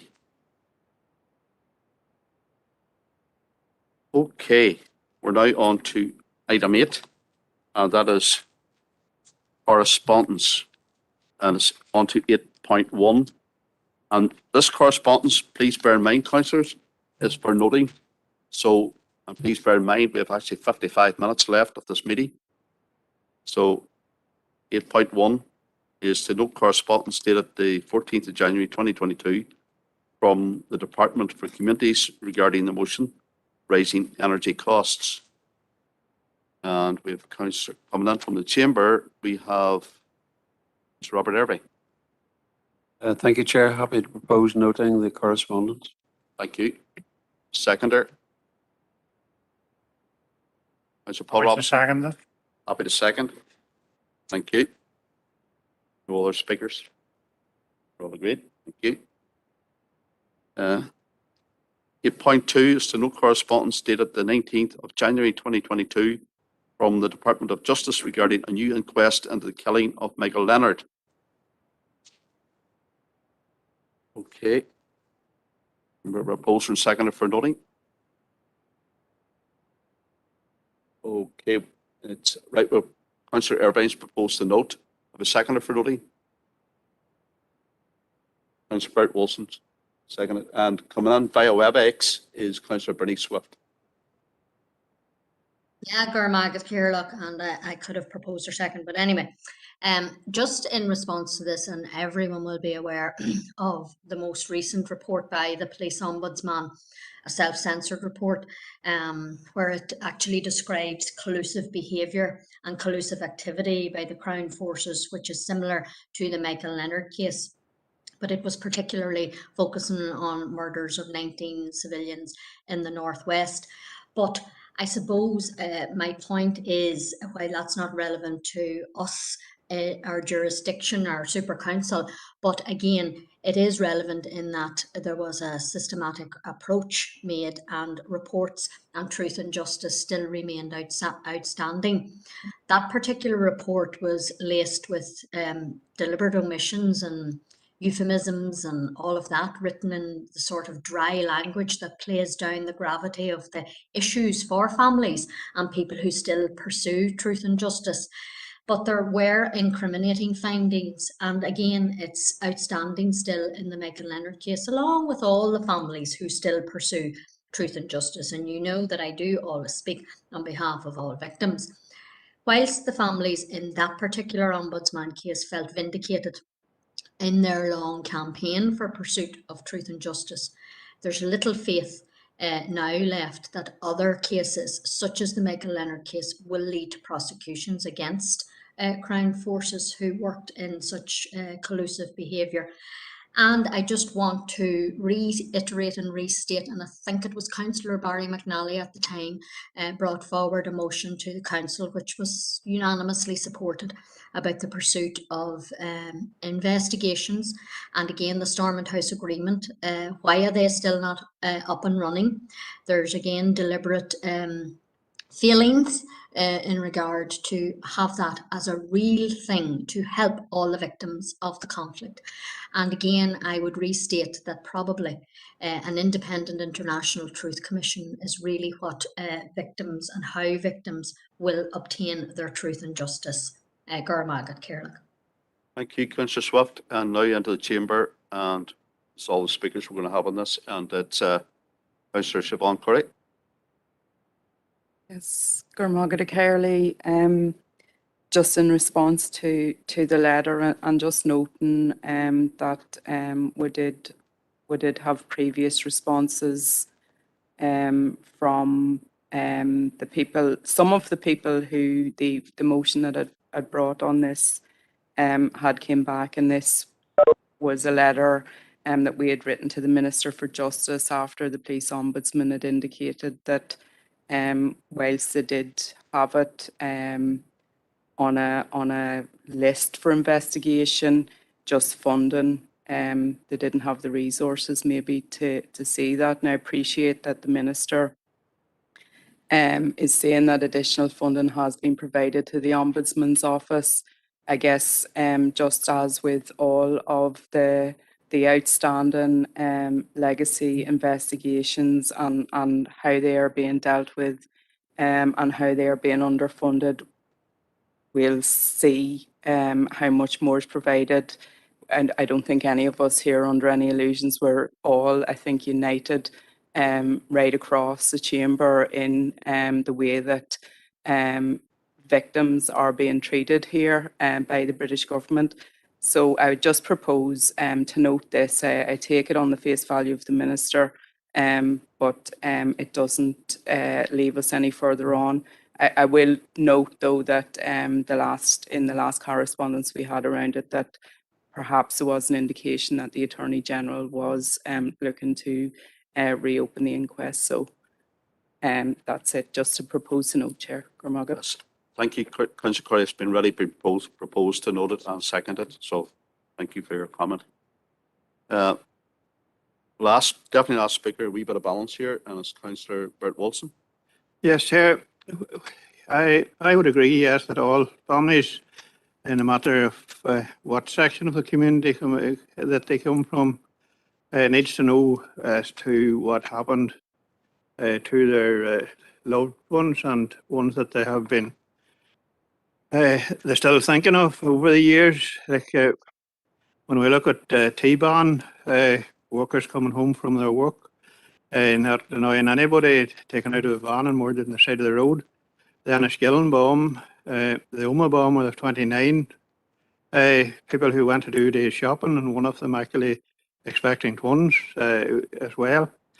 A young lad out of Fenton who went out to deliver bottles of milk, and he was murdered on the side of the road, and his sister actually committed suicide a short time after. She took it so really bad. The 5 or 6, I think it was 5, that came down to Brougher Mountain to do some repairs there to sort out a problem with IT or whatever, and blown to pieces. A young lad, Robert Jamison, who was coming from his work, only a young lad, 18, 19, who joined the UDR to get a few pounds to buy himself a car. He thought the car waiting on him when he got off the bus was his mother's, and it turned out that it wasn't. He was got lying on the side of the road, shot like a dog. Councillor Wilson, can you bring your... Yes, I'm bringing it to an end now. Just there was 2 inspectors coming up from a meeting down south as well.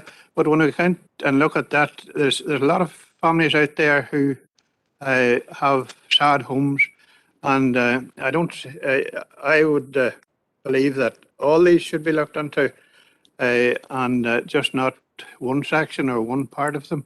They all have sad homes, long memories, and that. So I would agree that yes, but they all need to be looked into. Thank. Okay, thanks for that. And I'm not allowed any more speakers in this, so Councillor Green, please lower your hand. Okay, and we're moving on to item 8.3, and it's to note correspondence dated the 19th of January 2022 from the Department of Finance regarding adequate funding for statutory consultees.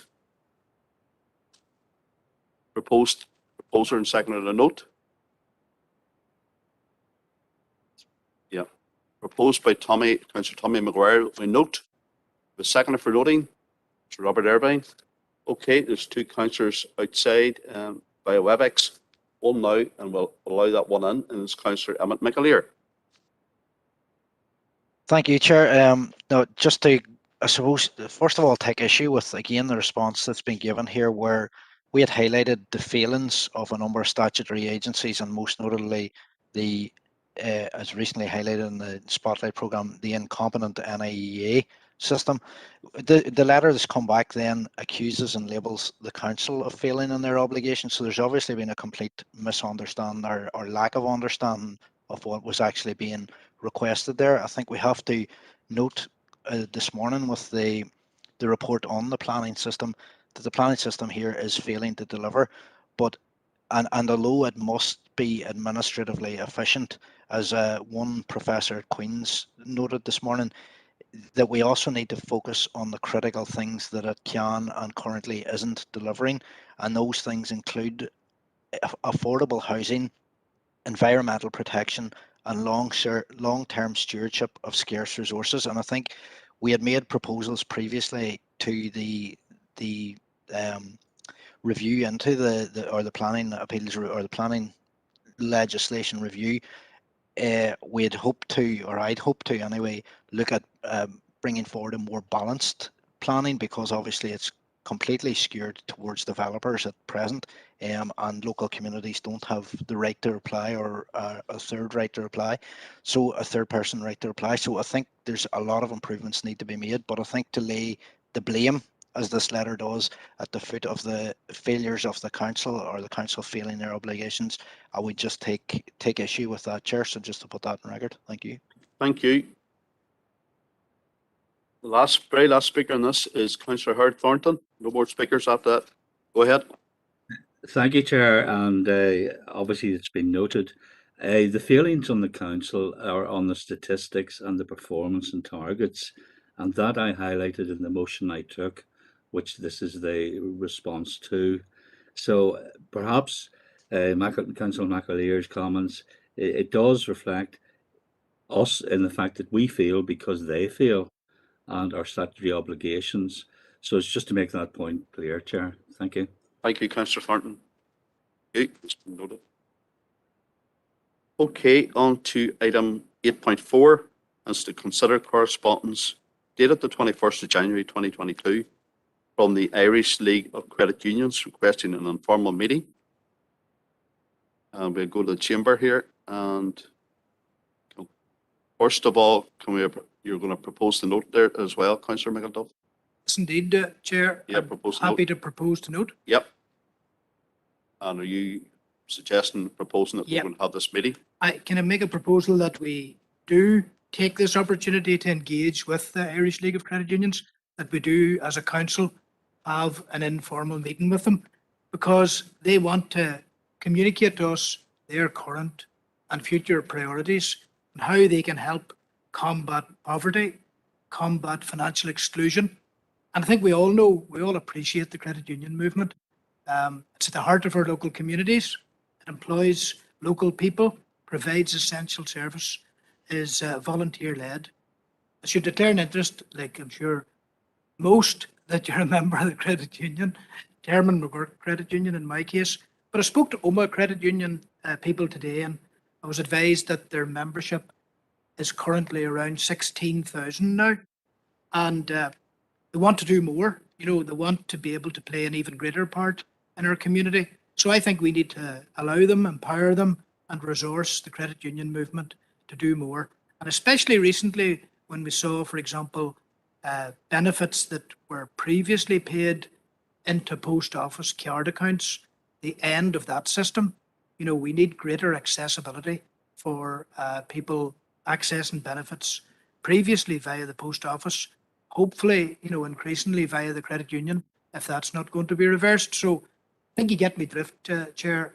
I'm proposing that we meet with the credit union and acknowledge their great work. Thank you. Thank you, Councillor McAduff. Now over to Councillor Anthony Feely in the chamber. Yeah. Second to noting, first of all. Yeah, thanks. Yeah. Just giving the second, Barry, the proposal, and as Barry said, to provide a great service in all communities, especially in the rural areas, like in my own area, the credit union, and to just provide a great service. And I would have been at a lot of credit union quizzes during the year, like the Rally the School one year, and we were up in Kelly's up at Gavai there, and great memories of it. So just like to second the proposal. Thank you, Councillor Feely. So it's been proposed and seconded. I take it we're all agreed that we have an informal meeting with the credit unions. Okay. We're onto the chamber now, and we have Councillor Donald Coffey.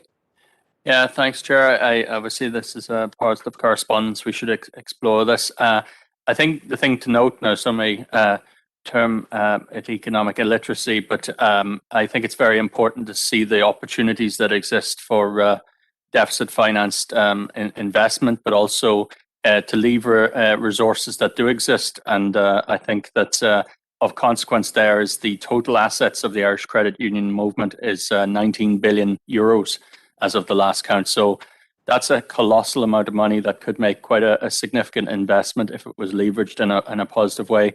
And I wonder if maybe that's what they're thinking, that there may be opportunities arising perhaps from that, for example, for investment in public services, public infrastructure.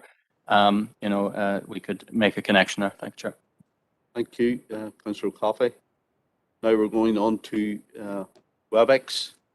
That is, and I remind you that this correspondence is for noting. There has been a proposal made and it's been seconded. Correspondence has been noted. So there are 3 speakers, and I'm allowing no one else in after that. Please keep your comments succinct. And that is Councillor Eamon Keenan, first up. Thank you, Chair. Yeah, very positive correspondence. The credit union plays a vital part, as I've said, in many people's lives in Ireland, and it's a financial institution that doesn't exploit, and doesn't put people under grave financial pressure and debt. It works with people and for people, and is controlled by people. And it is a case of people's money that being used for the betterment. And I think the reference to community wealth building is very interesting. And I would actually like to make a second proposal that we actually link in with our local branches on that very issue of the community wealth building, and to try and work in partnership with them on that model. I think that we could do great things, and we've all spoke about poverty and inequality, and this is a great chance for investment, and it's got endless possibilities, like small businesses, co-ops. The credit union itself is actually a cooperative. It's owned by the people, and the committee's elected every year at the AGM. And this is democracy, and this is socialism. This is people and people's money working for the people. And unlike capitalism, which is socialism for the rich, where the rich use our money for the benefits of themselves. Just on a previous comment, I was just putting in it to correct that. Yeah, so the second proposal, I think we should directly link in with our local branches and work on that community wealth building project. I think it'd be mutually beneficial to both the council, the credit unions, and all of our community. Thank you, Chair. Okay, thank you. Next up is Councillor McAleer. Thank you, Chair, and aware we're under time constraints, so happy that proposal to meet the credit union has been passed. I would like to second Councillor Keenan's proposal. I think it's a good, sensible proposal, and as he says, there's good potential there. And finally, just to commend the important work of credit unions in terms of granting loans to working class people and recirculating money so effectively in local communities and making such an important contribution to local development over the past 50 years. I think I'd like to just put that on record as well, Chair. Thank you. Okay, thank you. Last but not least is Councillor Dr. Josephine Dahan. Thank you, Chair, and I was just coming in to second those proposals, but I want to put on record my appreciation and thanks to the credit union movement, which has done sterling work and provided support to many, many families. And I think I look forward to engaging with them in an informal meeting, and the statistics that they provide in terms of their assets, their branches, the number of people, the proportion of people who are members of the credit union is truly amazing. And if I may say so, Chair, this correspondence that we're receiving from the credit union is in marked contrast to the tone of correspondences that we have had from some of our banking institutions. So I certainly look forward to that engagement, Chair. Thank you. Thank you. Hold on, I'll just get you switched on here. Go ahead, Councillor Wilson. Yes, just to declare an interest as a member of the credit union. Thank you. Thank you. Okay, folks, you've heard it. There's two proposals here, one by Councillor McAduffs and second by Councillor Feely, and that was agreed. Another further proposal by Councillor Eamon Keenan and seconded by Councillor Emmett McAleer. Are we agreed? I'm not seeing any dissent in the chamber or on WebEx. Okay, thanking you for that. And the last piece of correspondence, as far as I can see, is 8.5, and it's the no correspondence dated the 24th of January 2022 from the Department for Infrastructure regarding motion, planning issue, consultations to applications. Councillor Howard Thornton via WebEx. Thank you, Chair. I'm quite happy to propose the noting and hope that this plan for a more speedy response is carried out, and we see that in our planning process. Thank you, Chair. Thank you very much, Councillor Thornton. There'll be a seconder for noting. Councillor Robert Irvine. Agreed by all.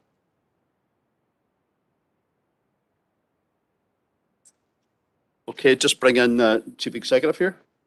Oh, sorry, Chair, it's just to confirm that all other letters, so there were 5 items of correspondence in the other folder and they've all been dealt with in the course of matters arising. Okay, thank you.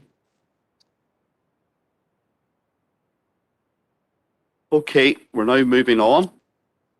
And can I have a proposer and seconder? We're going to part two confidential business. Proposed by Councillor Robert Irvine, seconded by Councillor Paul Robinson.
Do we come out of committee?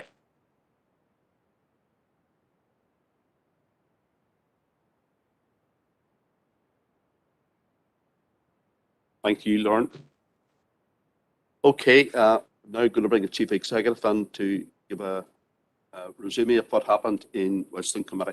Thank you, Chair. Whilst in committee, the Council confirmed the confidential minutes of the Council meeting held on the 11th of January 2022. There were no matters arising from those minutes. The Council also confirmed the minutes of the confidential minutes of the Environmental Services Committee, the Regeneration and Community Committee and the Policy and Resources Committee. Thank you, Chief Executive. Can we have for proposer and seconder? Mr. Robert Irvine, seconded by Councillor Paul Robinson. Councillor, okay, all agreed. Thank you. Okay, councillors, it is now 9:31. Hopefully we'll get through these two motions at least. Okay, and I want to go to item 9, which is the notices of motion. 9.1 is the removal of entitlement to use red diesel. I'm going to go to the proposer. Just remind the proposer, Councillor Mark Buchanan, you have 5 minutes, and seconded by Councillor Robinson, who has 3 minutes. And please, you don't need to read it out. We know what it is. So please go to your 8 points. Thank you, Chairman. Members, I'll be brief. You've had the motion presented. I bring this motion. Sorry, there seems to be a problem with your volume. Oh, what do we see?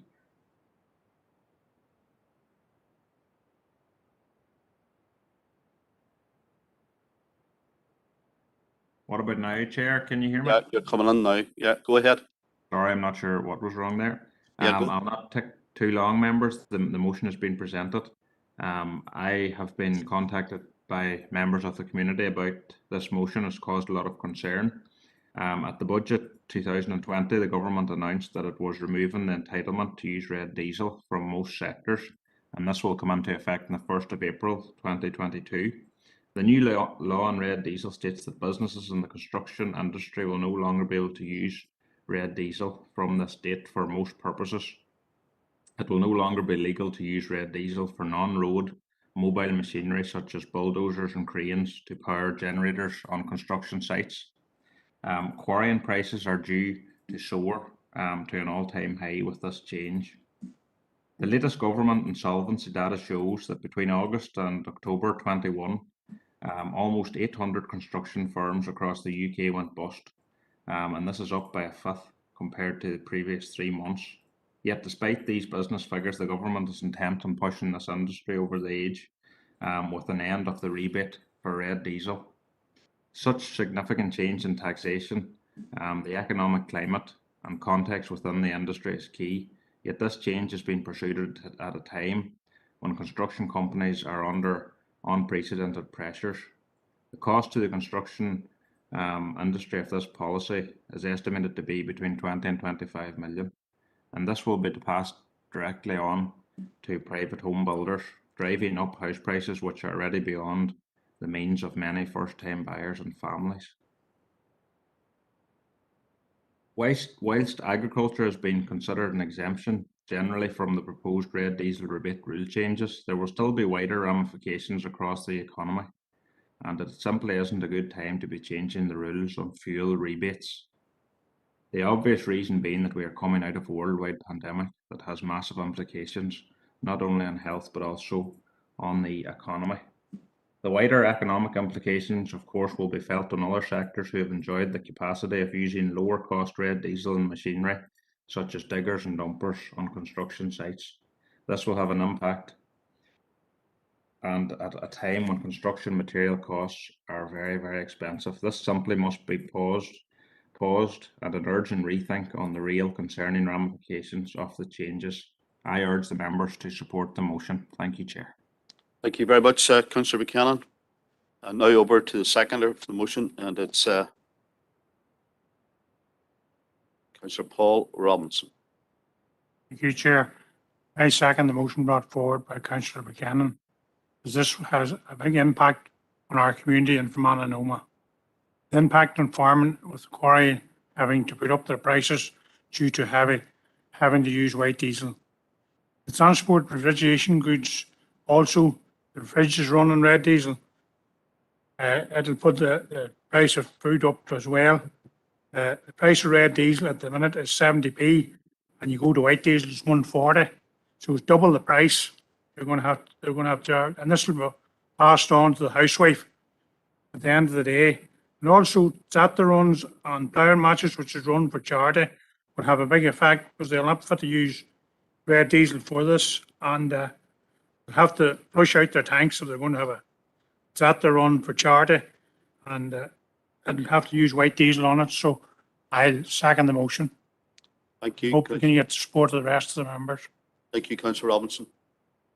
Okay, first speaker, you have 3 minutes, Councillor Robert Irvine. Thanks very much. I'll be short and succinct, Chairman. Our party will be supporting the motion, and I have particular experience of it, having worked in the construction industry for 40 odd years. This is going to have a devastating effect in regard to jobs and the on roll in regard to prices going into both the private and the public sector.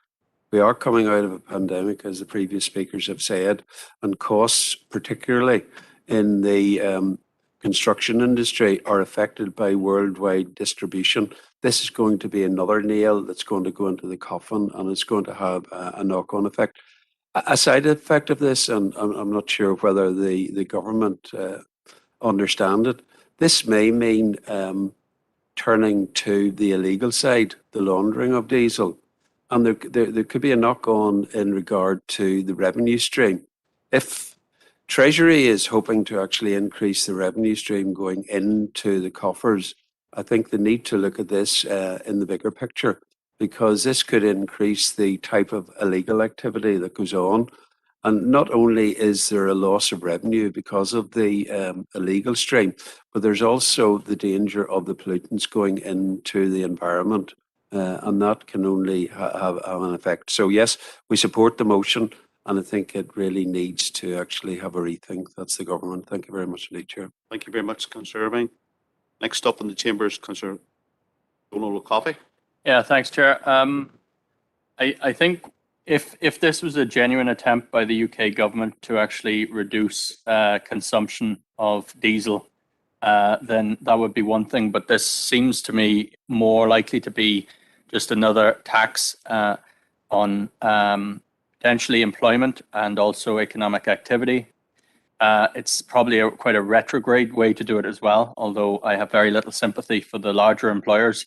The real issue is around the impact that this will have on employment and the potential for job losses. And I think the key question is really, if we have businesses here who are effectively competing with overseas businesses who have a competitive advantage, that could result in loss of jobs as a result. And I don't really see that this is going to reduce consumption, because these businesses have a model, and all they're likely to do, I think it's having highlighted, is either A, pass on the costs, or B, cut their costs, and that means the wages and the conditions of their employees. There's precious little of the just transition in this measure. There's no voice for the workers whose jobs will be affected here. I just think it's another move by the Tories to capitalise on greenwash to advance tax take, and to make workers pay for the transition that we need to see. And I don't see that this will necessarily relate to a reduction in consumption at all. So I'm happy enough to support this, although I have very little sympathy for a lot of these employers anyway. Thank you, Chair. Thank you very much. Next up in the chamber is Councillor Adam Gannon. Thank you, Chair, and thanks to the councillors for bringing forward the motion there. Obviously, this will come at a big cost to the construction businesses, approximately 25 million a year across the north. And ultimately, it's a very abrupt change. Businesses do need time to transition in situations like this, and ultimately they may need support to do so, and that also has not been provided. For a truly just transition, there needs to be further support for changes and to maintain employment, to make sure that those who rely on construction for their income aren't negatively impacted. And of course, there are knock-on impacts on agricultural vehicles, as outlined by Councillor Robinson earlier. And happy to support the motion, Chair. Thank you. Thank you very much. Councillor Gannon. Next up in the chamber, looks like the last speaker in the chamber is Councillor Bert Wilson. Yeah, I just want to say 2 words. As well as the cost and everything else, it's going to be very cause a lot of problems for farming the industry. If a car broke down on the road, and normally you would tow it off the road, if it went over the hedge, you would go out and help them to do that. But officially, you should have to take the red diesel out of your tank and fill it with clear diesel before you could do that, because that's not an agricultural action that you're doing. So, you know, it goes a lot deeper than we think. And yes, our party does welcome the motion, and as Robert said, we do support. Thank you, Councillor Wilson. Okay, no more speakers in the chamber. I'm going over now to WebEx. And first up is Councillor Dr. Josephine Dahan. Thank you, Chair, and I would like to commend Councillor Buchanan and Councillor Robinson for bringing this motion forward, which I'm happy to support. I think that this move by the UK Government and HM Treasury will, the outworkings of it will really have very serious implications for cost to consumers, particularly in relation to the cost of buildings, housing, the price of food, all of that. And coming out of the pandemic, Chair, and knowing the issues that there are around homelessness and access to affordable housing, I think that these proposals are totally unacceptable. I do support the notion of the government allowing a longer transition period to allow the development of alternative fuel sources, which would be capable of powering machinery and processes within the construction industry. So I think there needs to be a fair and just transition, and on that account I would support the motion, Chair. Thank you. Thank you, Councillor Dahan. Next up we have Councillor Eamon Keenan. Thank you, Chair. Yeah, well, I'd agree with many of the speakers before there. I do believe that this is just stealth tax. The cost of road diesel, the set price for the tax on every litre of road diesel is 57.95 pence. It's well over a third of the cost of road diesel. White diesel is tax, and this removal of the red diesel for the construction workers is just another stealth tax. It's austerity by default, and similar to their changes last year to the national insurance, that they've just found a sneakier way of clawing back money of, as the previous speaker has said, it's going to be the ordinary working class people who are going to pay on the cost of houses, the cost of our food. Quite rightly oppose it, yeah. And in fact, I would personally have went further to call for the opposite, which would be a reduction of the tax on the white diesel down to the markup. No more. I didn't, but I didn't know. But I'm stopping you in your comments. Yeah. That's it. Move on. Next up is Councillor Patrick Withers. Thank you, Chair. I want to express my support and that of the Sinn Féin group for this motion.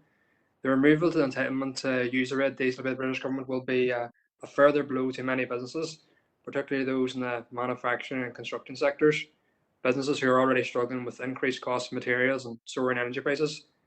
Indeed, these additional costs in the construction sector are likely to be passed on to people such as young families and those who are attempting to buy their first homes. The British government's policy paper states that their objective in this is to help meet its climate change targets, but this move will not achieve that, and it won't reduce emissions. Rather than putting jobs at risk and put the buying of homes out of reach of people, this change should be paused, like the motion says, and practical support should be provided to the businesses to move away from fossil fuels and reduce emissions in a meaningful way. We need to ensure that we have a just transition so that workers in industries that are carbon intensive and people who can least afford it aren't disproportionately affected and left to bear the brunt of the cost of this transition to net zero. And that's something that Sinn Féin are particularly cognizant of. So yeah, we're happy to support the motion. Graham. Thank you. Councillor Withers. Next up, we have Councillor John Coyle. Thank you, Chair. Fully support the motion and thank Councillor Buchanan for bringing it. Our local economy, we have many businesses that rely on using red diesel to make their businesses sustainable. Like other councillors, could be losing jobs because of the increase. Everything in construction has gone up. Obviously, then our constituents on the ground, it'll be passed on to them. But wages do not go up. We haven't had a increase in wages. It is going to be detrimental to our constituents, and it's always going to be passed on to the people on the ground. And I think that this is a retrograde move by the British government, brought in 2020, which in the middle of a pandemic and everything else, was just sneakily done. And on the other issue, I would ask if Councillor Buchanan, in our letter of opposition... Sorry, Councillor Coyle, you can't do that. Not allowing any more. Sorry, Chair. Can I just say that in removing entitlements of red diesel, I have been contacted by tractor runs. Sorry, Councillor Coyle, I'm stopping you. I'm going to stop you. That's it. You're supporting the motion. Thank you. Moving on to Councillor Emmett McAleer. Thank you, Chair. Yeah, I suppose it's an interesting. First of all, it's an interesting proposal from the government. Secondly, it's an interesting proposal tonight, or the motion tonight. Obviously, there's a lot of harm from diesel. There's a lot of harm to the environment from red diesel. The policy, reading through it, and the proposed changes mention, for example, the particulate matter 10 emissions.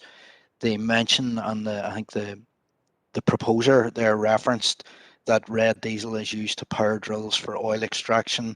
It's used in mining and quarrying, oil and gas extraction. So there's certain examples that obviously would be contrary to where I would be coming from as someone who's elected on a mandate to support the environment and oppose toxic extractivism. But I do think, as with probably most things this Conservative government does, it's quite cack-handed in the way they've gone about it, really. I don't think, as other speakers have said, the real intention behind this has anything to do with lowering greenhouse gas emissions or anything to do with the climate emergency that we're currently facing. And I do think it poses a direct threat, I suppose, to local employment, to smaller industries. And we've seen, as has been referenced again, throughout the last number of years, the impact on the cost of materials and the cost of construction and various elements of the construction industry, the impact that the likes of COVID and the likes of Brexit have had. And I think this would be, as other councillors have said, another detrimental attack on the cost and affordability to local businesses and to local consumers, and in terms of maybe getting their foot in the ladder, or the property ladder, and that.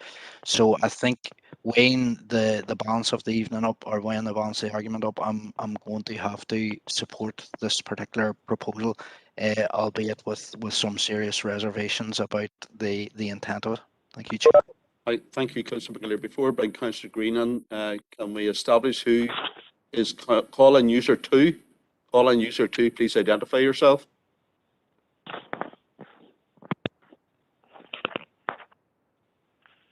Call-in user 2.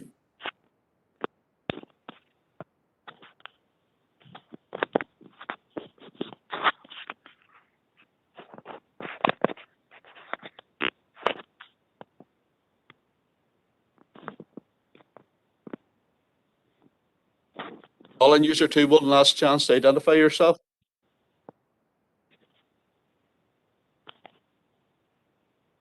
No.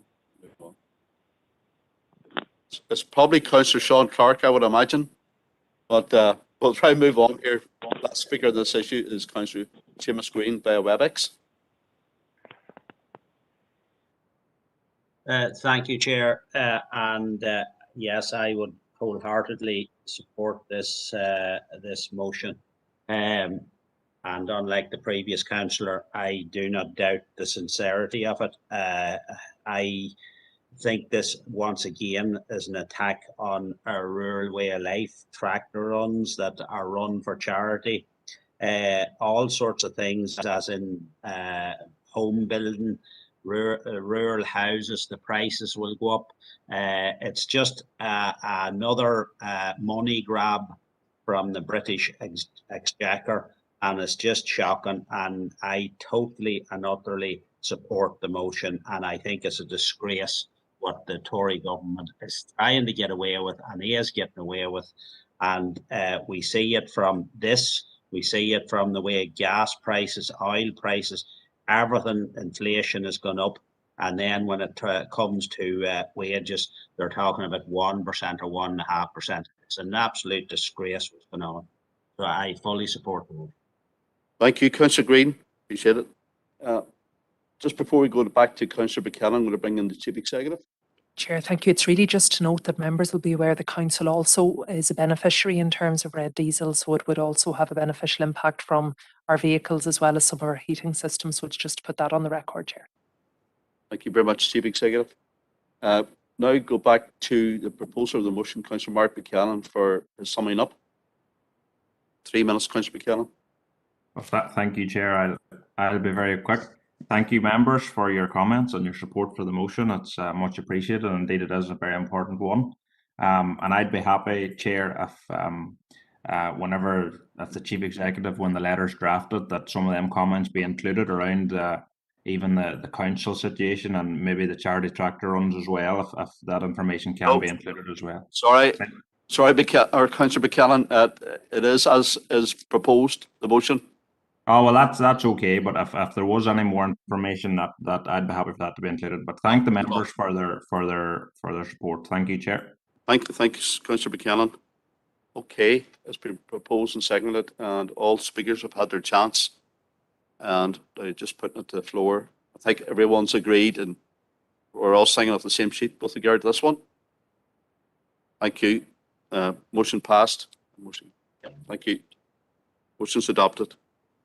Okay, I'm conscious that we're now in 9:53.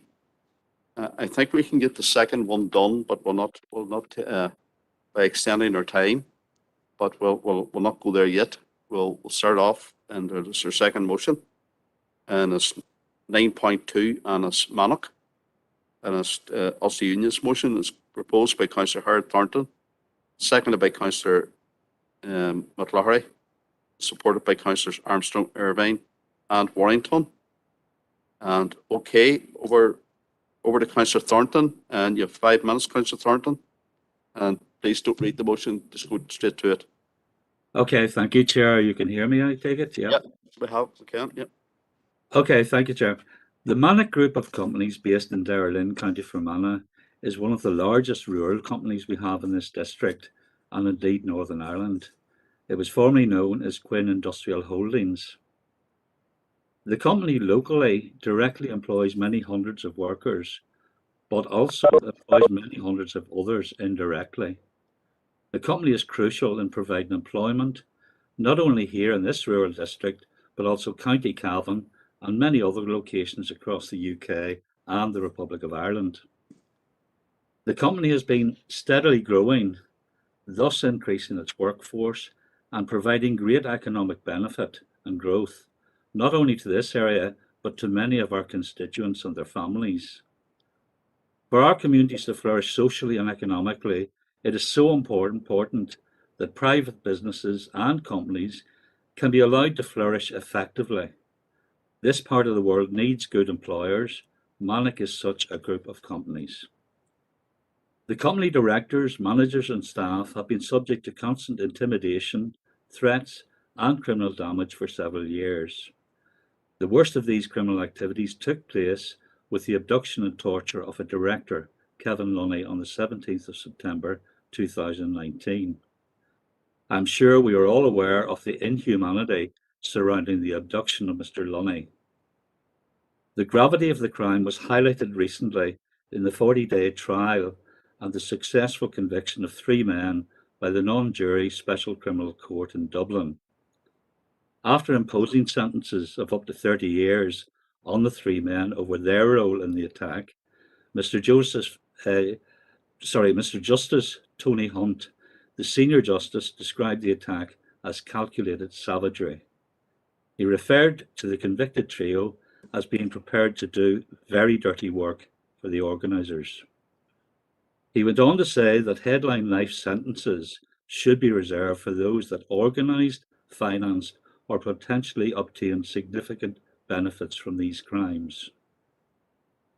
Bearing the judge's comments in mind, we as local councillors and as local representatives must deplore all attacks, threats and intimidation towards Manic property and more specifically the workforce, whether at director, management or employee level. With this being probably the worst of many threats or attacks being taken to court, the hunt for others involved in this and other incidents is continuing, and I'm seeking all councillors not only to deplore these acts, but also encourage anyone with any information, no matter how small, to make this known to investigators.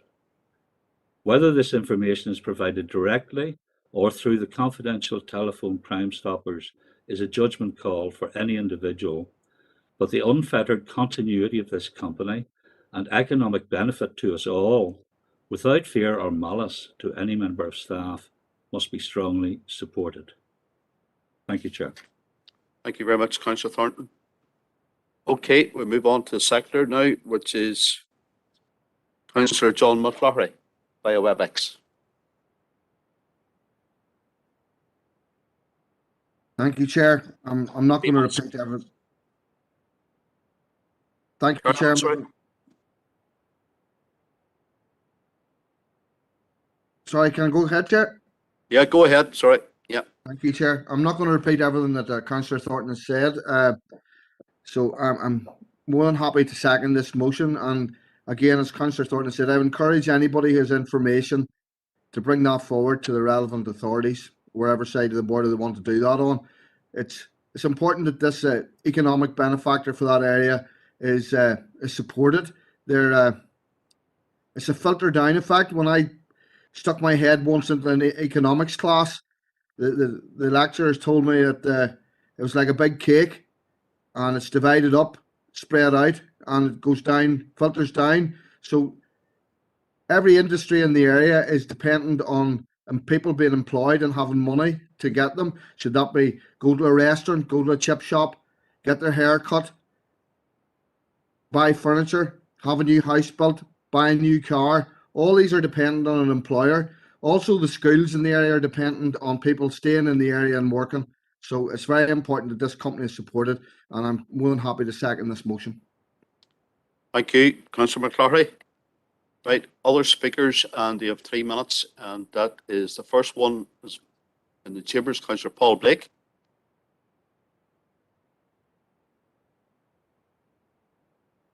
Get you on here. Hold on. I forgot myself. Oh. On, yeah. Thanks for that, Chair. I welcome the motion brought forward by Councillors Thornton and McCloughery. It's very worthwhile after all of the events that have taken place when we kind of witnessed what was going on through the trial with Justice Tony Hunt and all that was said. It was the heinous assault on Kevin Lunny that took place was truly awful.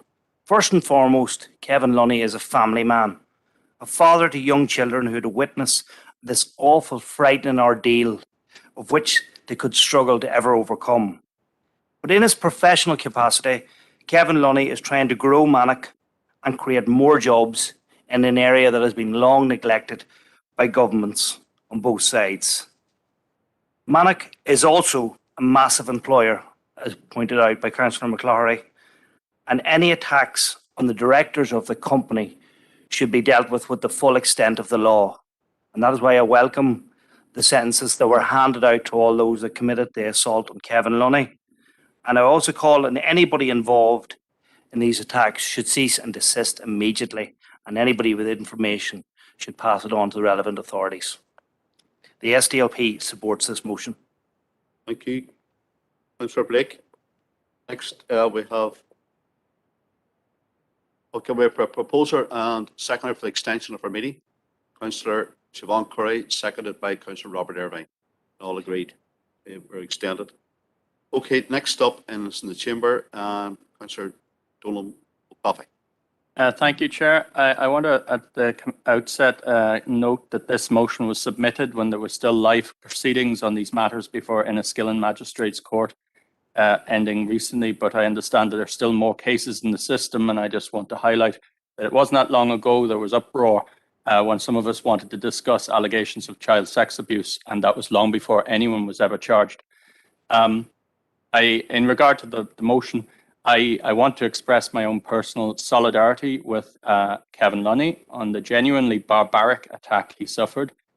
Kevin, who I know a long time, is a capable manager, and he's played a lead role as part of the wider team in that company over many years, and as well in the local community. There can be no excuse for such inhumanity. That this is tied to business tells us a lot of the unspoken and hidden truth about our local economic culture.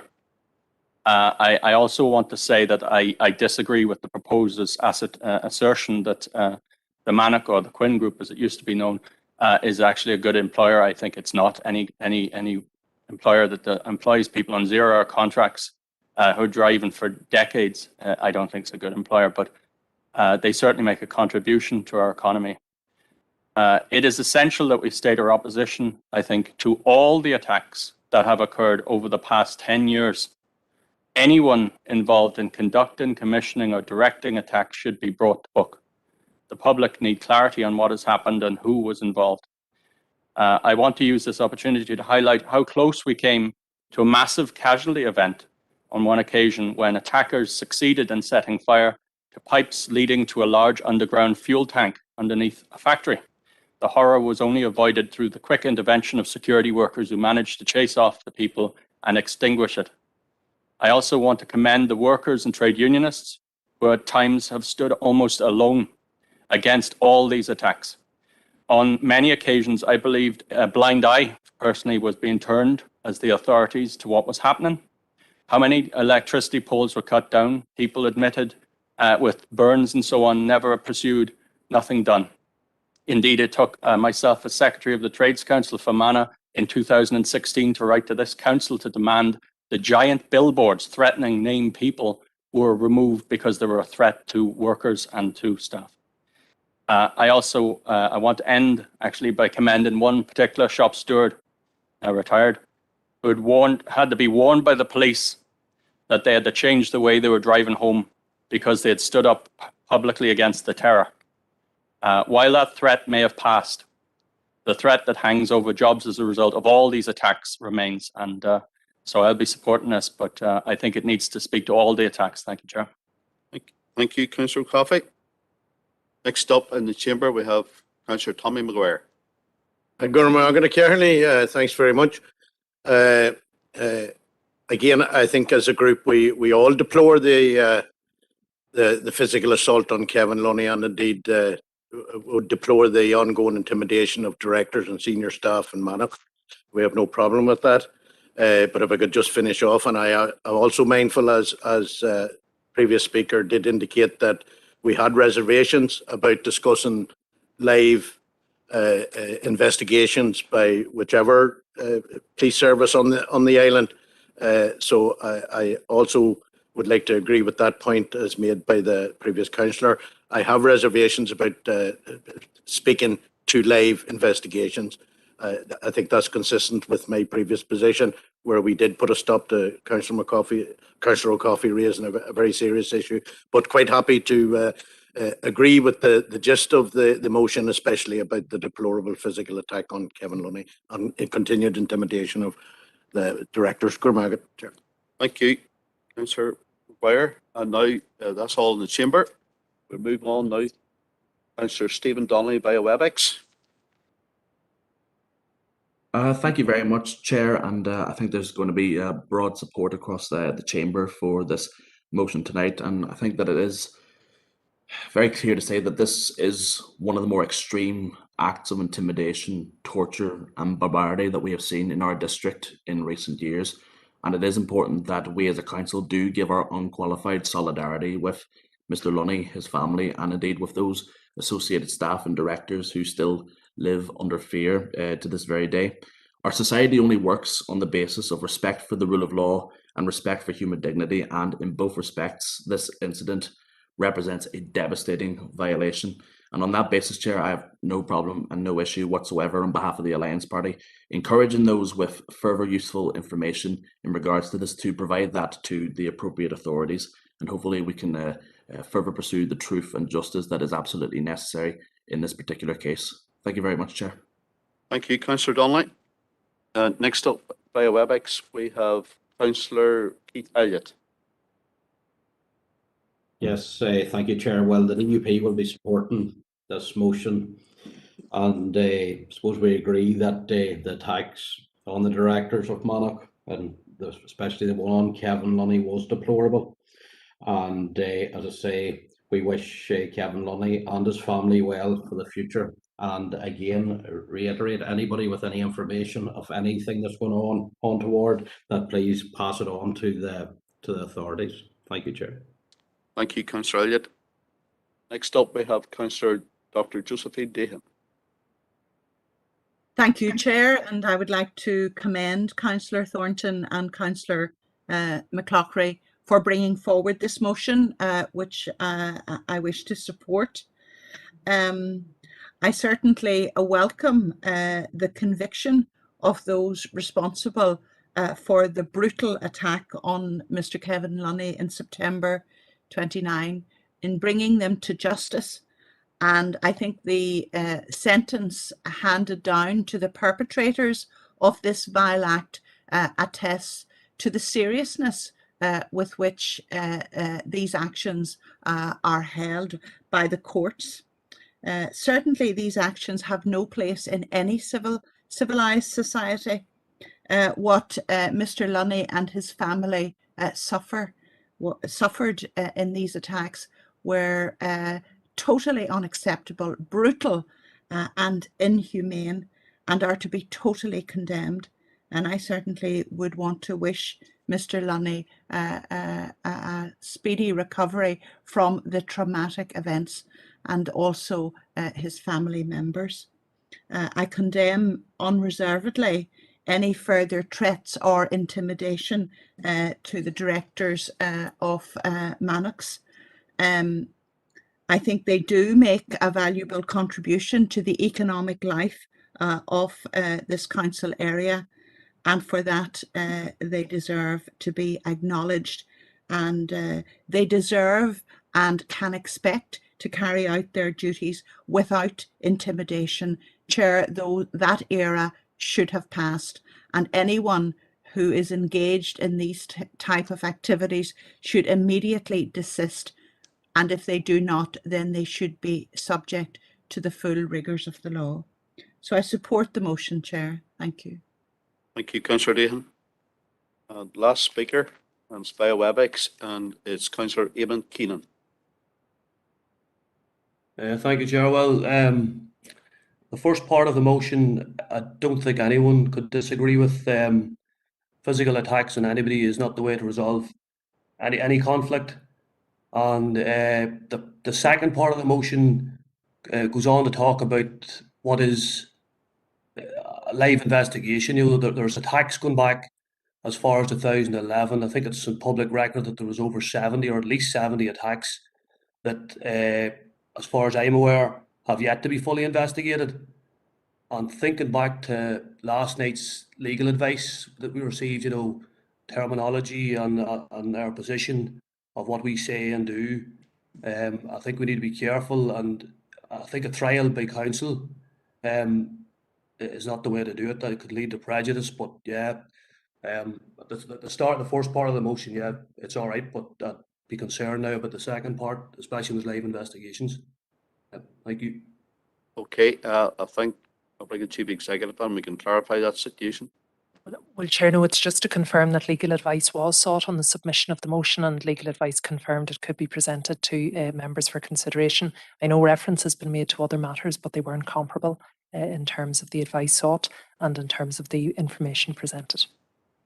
Thank you, Chief Executive. And it goes without saying, any motion is put before myself and the Chief Executive, checked through the Chief Executive and our legal representatives. See if we can go forward. So there you are. And I'm bringing Councillor Coffey in very quickly. Point of clarification, if I can, Chair.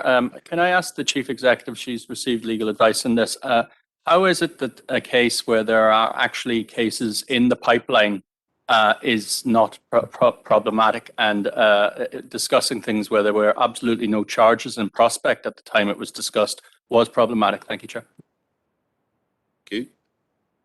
Chief Executive. Certainly, Chair. The legal advisor is on the call, so he has provided the advice, and I'm sure what I would suggest, if we are going to deal with legal advice, we will need to go into committee. So I would have thought, Chair, it would be appropriate to deal with the motion, conclusion, and then if we need to go into committee, that can certainly be provided.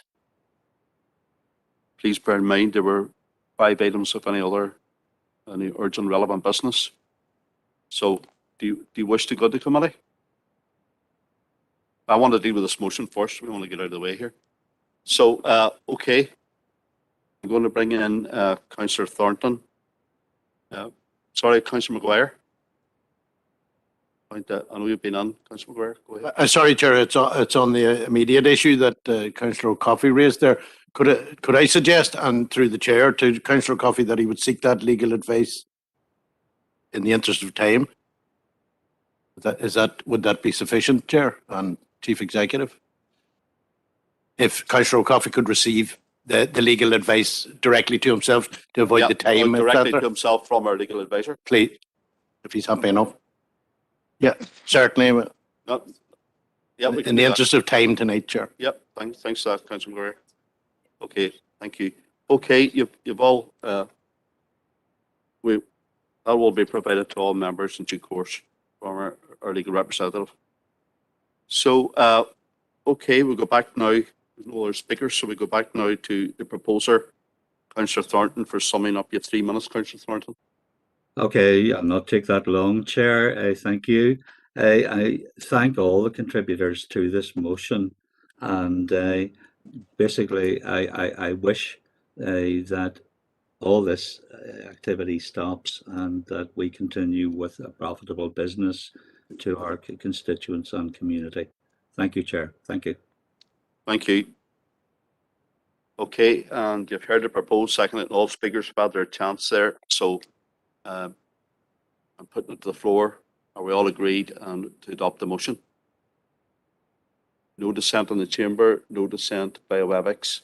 So therefore, the motion is adopted. Thank you, Councillor Paul. I think we do have maybe a bit of time here to do some the urgent relevant business. Yeah, 18 minutes I'm told we have left here. So if we go to our first contributor, and that is Councillor Emmett McAleer. You want to be very succinct now in what you're raising here?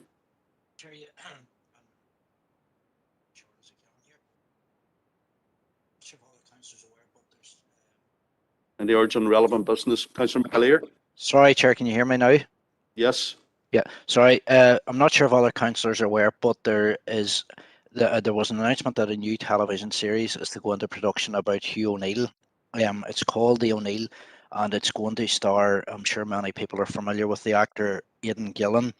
He would have been a star in TV shows such as Queer as Folk, Love Hate, Peaky Blinders, The Wire, and Game of Thrones. And I'm sure people, given the success and the popularity of the Game of Thrones television series and the potential benefits.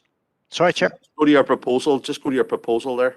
So, yeah, my proposal is that given I suppose the positive benefit to tourism from titles such as the Game of Thrones, in which he also starred, that this project has great potential for our particular area, because obviously we have the historic Green Road and the Spoilt Sperrins area of outstanding natural beauty, and we have many fine scenes and locations in Fermanagh as well. So I'm proposing that we actually contact the producers of this new show to sound out about getting making contact with them and getting our district area used as an area for filming, for production, whatever else we can do in terms of accommodating them, because I think we have a great hospitality area, we have great scenery and that here, and obviously we have the related history as well. So to get in maybe before the likes of some of our neighbouring councils might do no harm, Chair. So that's my proposal. Thank you. Okay, thanks for that proposal.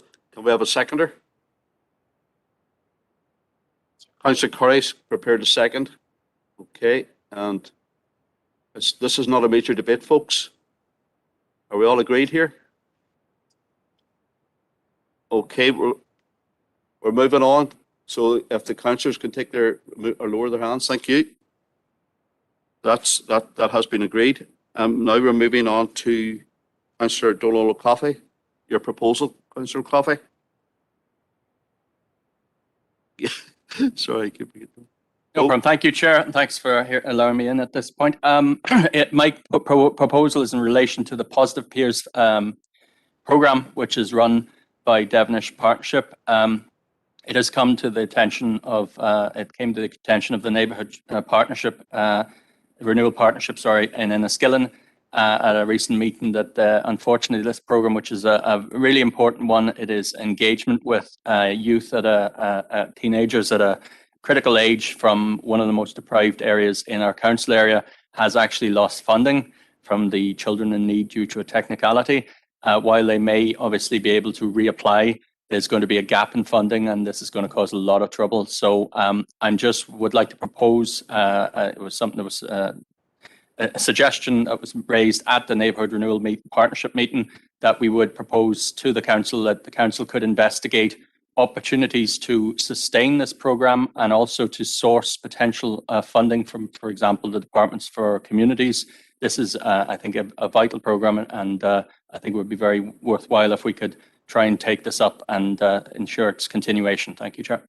Thank you, Councillor O'Coffey. And in the chamber, we also have Councillor Siobhan Curry.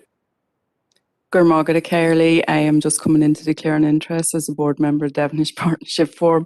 Just to give it a plug, though, Positive Peers is amazing, but I'll say no more than. Right, okay, there you go. Councillor Tommy McGuire. Gurmagad, Earl, thanks. Earl, I'm quite happy to second that proposal of Councillor O'Coffey's. Gurmagad. Okay, you've heard the proposal and second it, and just because Howard Thornton has been mentioned, I think in it, I'm going to bring Howard in here. Councillor Thornton, very quickly. Yes, Chair. I promised the neighbourhood renewal meeting that I would second Councillor O'Coffey, but that's been done by Councillor McGuire. Very worthwhile project, and I fully support the proposal. Thank you. Not a problem. Thanks very much. Okay, you've heard the proposal, seconded and supported. I think we're all supported. Thank you.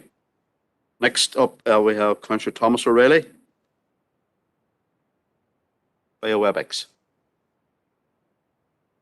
Thank you, Chair.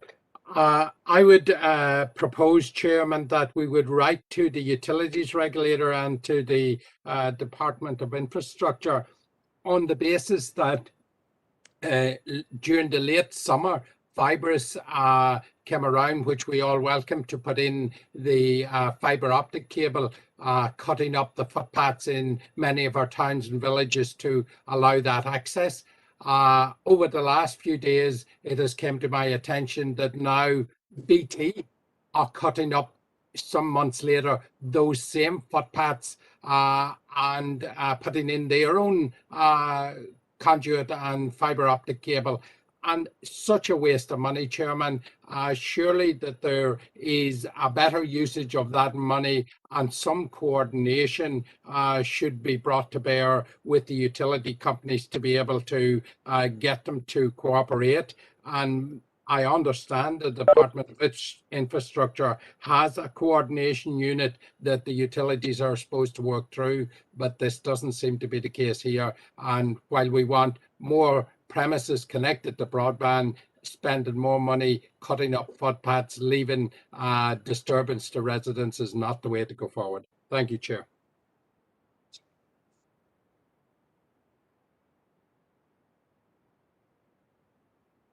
Okay, thanks for that. I'll bring now Councillor Green on. Councillor Seamus Green. Yeah, for the sake of speed, I'll second that. Okay, thanks again for that. Okay, and you've heard that proposed and seconded, that right to the utilities regulator and DFI with regard to coordination. All agreed? Okay, now on to Mr. Barry McAduff, who's in the chamber. Thanks very much, Chair. And we had the same problem, of course, in Omagh recently, the one highlighted by Councillor already, not least in the Tamlet Road area, but other areas too. My proposal is that the council writes to 5 agencies about a matter here, because each of them is saying it's not their fault. I propose we write to RTE, to Sky, tell the Irish government, possibly the Shared Island Unit, the GA and the IRFU regarding the geo-blocking of television broadcasts involving Sky and RTE. It's kind of a modern day anomaly of partition, but it really does impact hugely on viewers and residents within Tyrone and Fermanagh, within this council area, not least. So 3 additional points very quickly. The GA has a contract with RTE, as I understand it, to broadcast to all of the 32 counties in the island of Ireland. Recent impact included a lot of rugby matches. I know that Councillor McCloughery would be strong on this point. Armagh versus Dublin at the weekend, and worst of all, Tyrone versus Kerry in the All-Ireland semi-final was interrupted momentarily, en route to victory. But we'll leave it at that for now. And really the question is, it's in the lips and tongues of everybody out there, where does responsibility lie? And I've got a shocking number of calls about this. We need to sort this out. So it's geo-blocking. Geo-blocking. Thank you, Chair. Okay, thank you, Councillor McAduff. You've heard it proposed by Councillor McAduff, and I'm going to bring in the chamber Councillor Tommy Maguire on. Good morning. Very happy to second the proposal, the councillor, and notwithstanding other correspondence with RTE in the past where they put up a map of Ireland to -6 counties, where they now have excluded people from the north from the praise given on the Late Late Show. There is numerous other incidents, but I'm not adding those to the list that the councillor has proposed, but it's just for the indication of some issues that certainly need to be resolved across the island. Thank you very much. Councillor Maguire has been proposed by Councillor McAduff, seconded by Councillor Maguire, that we write to the 5 agencies as mentioned. All agreed? Thank you. Thanks for your cooperation there. And the last speaker in any urgent or relevant business that I have is Councillor Bernice Swift.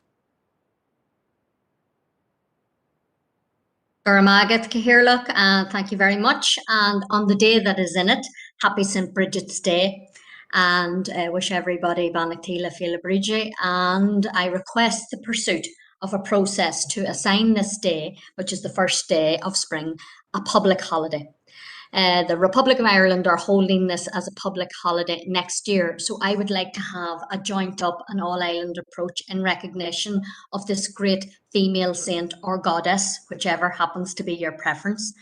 I would ask the council, I'd ask the chief executive to begin the process to address my request to all the appropriate authorities on public holidays, and to please include all correspondence to the Irish Government at all and RTE indeed for their programmes next year, as they obviously hadn't heard of St. Bridget's Banquet in County Fermanagh at Lochmelvin Garrison's Rocky Shores, which is all about our unique Gillaroo.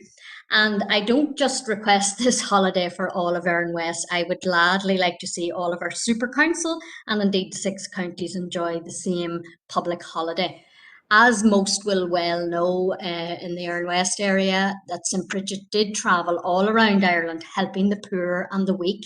She was a fearless and formidable lady, and she walked from Faughart to Fermanagh, where she famously stopped at Lochmelvin and Garrison. She was invited to a banquet by a local chieftain who tried to trick her into breaking her vow to eat no meat.